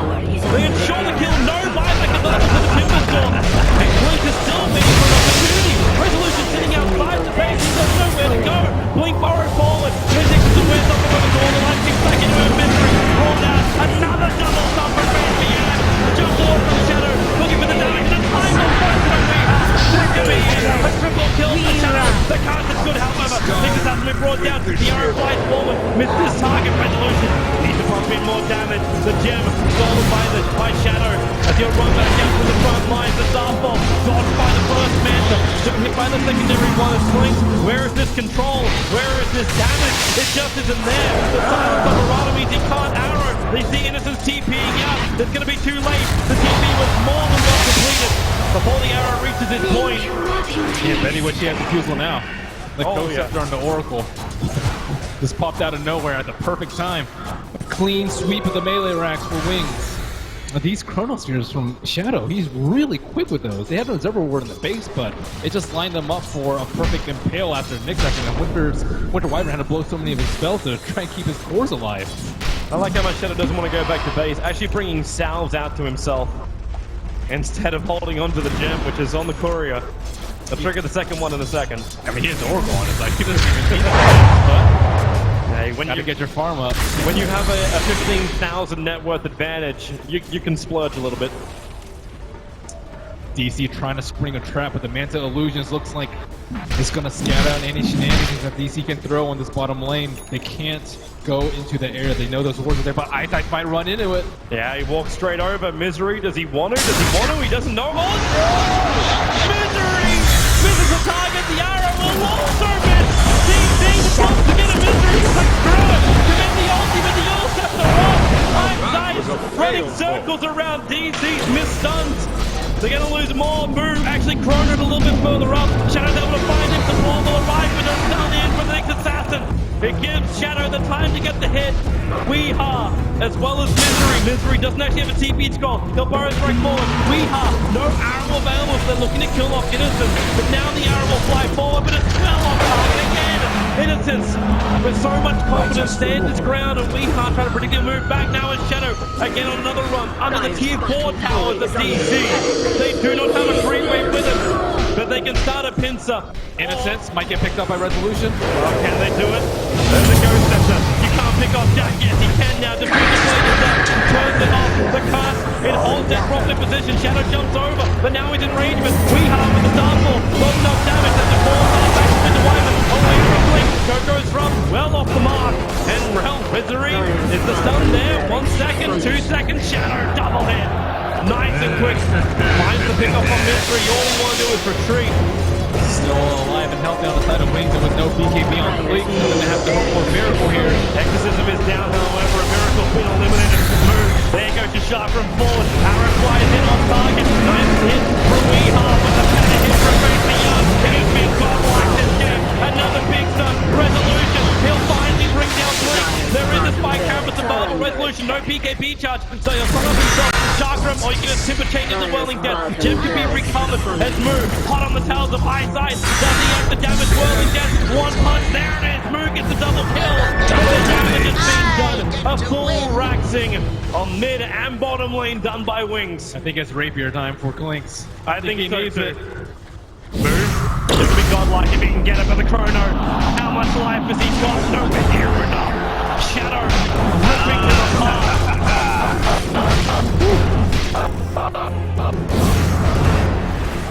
There is no white flag on the door from DC. They continue to fight.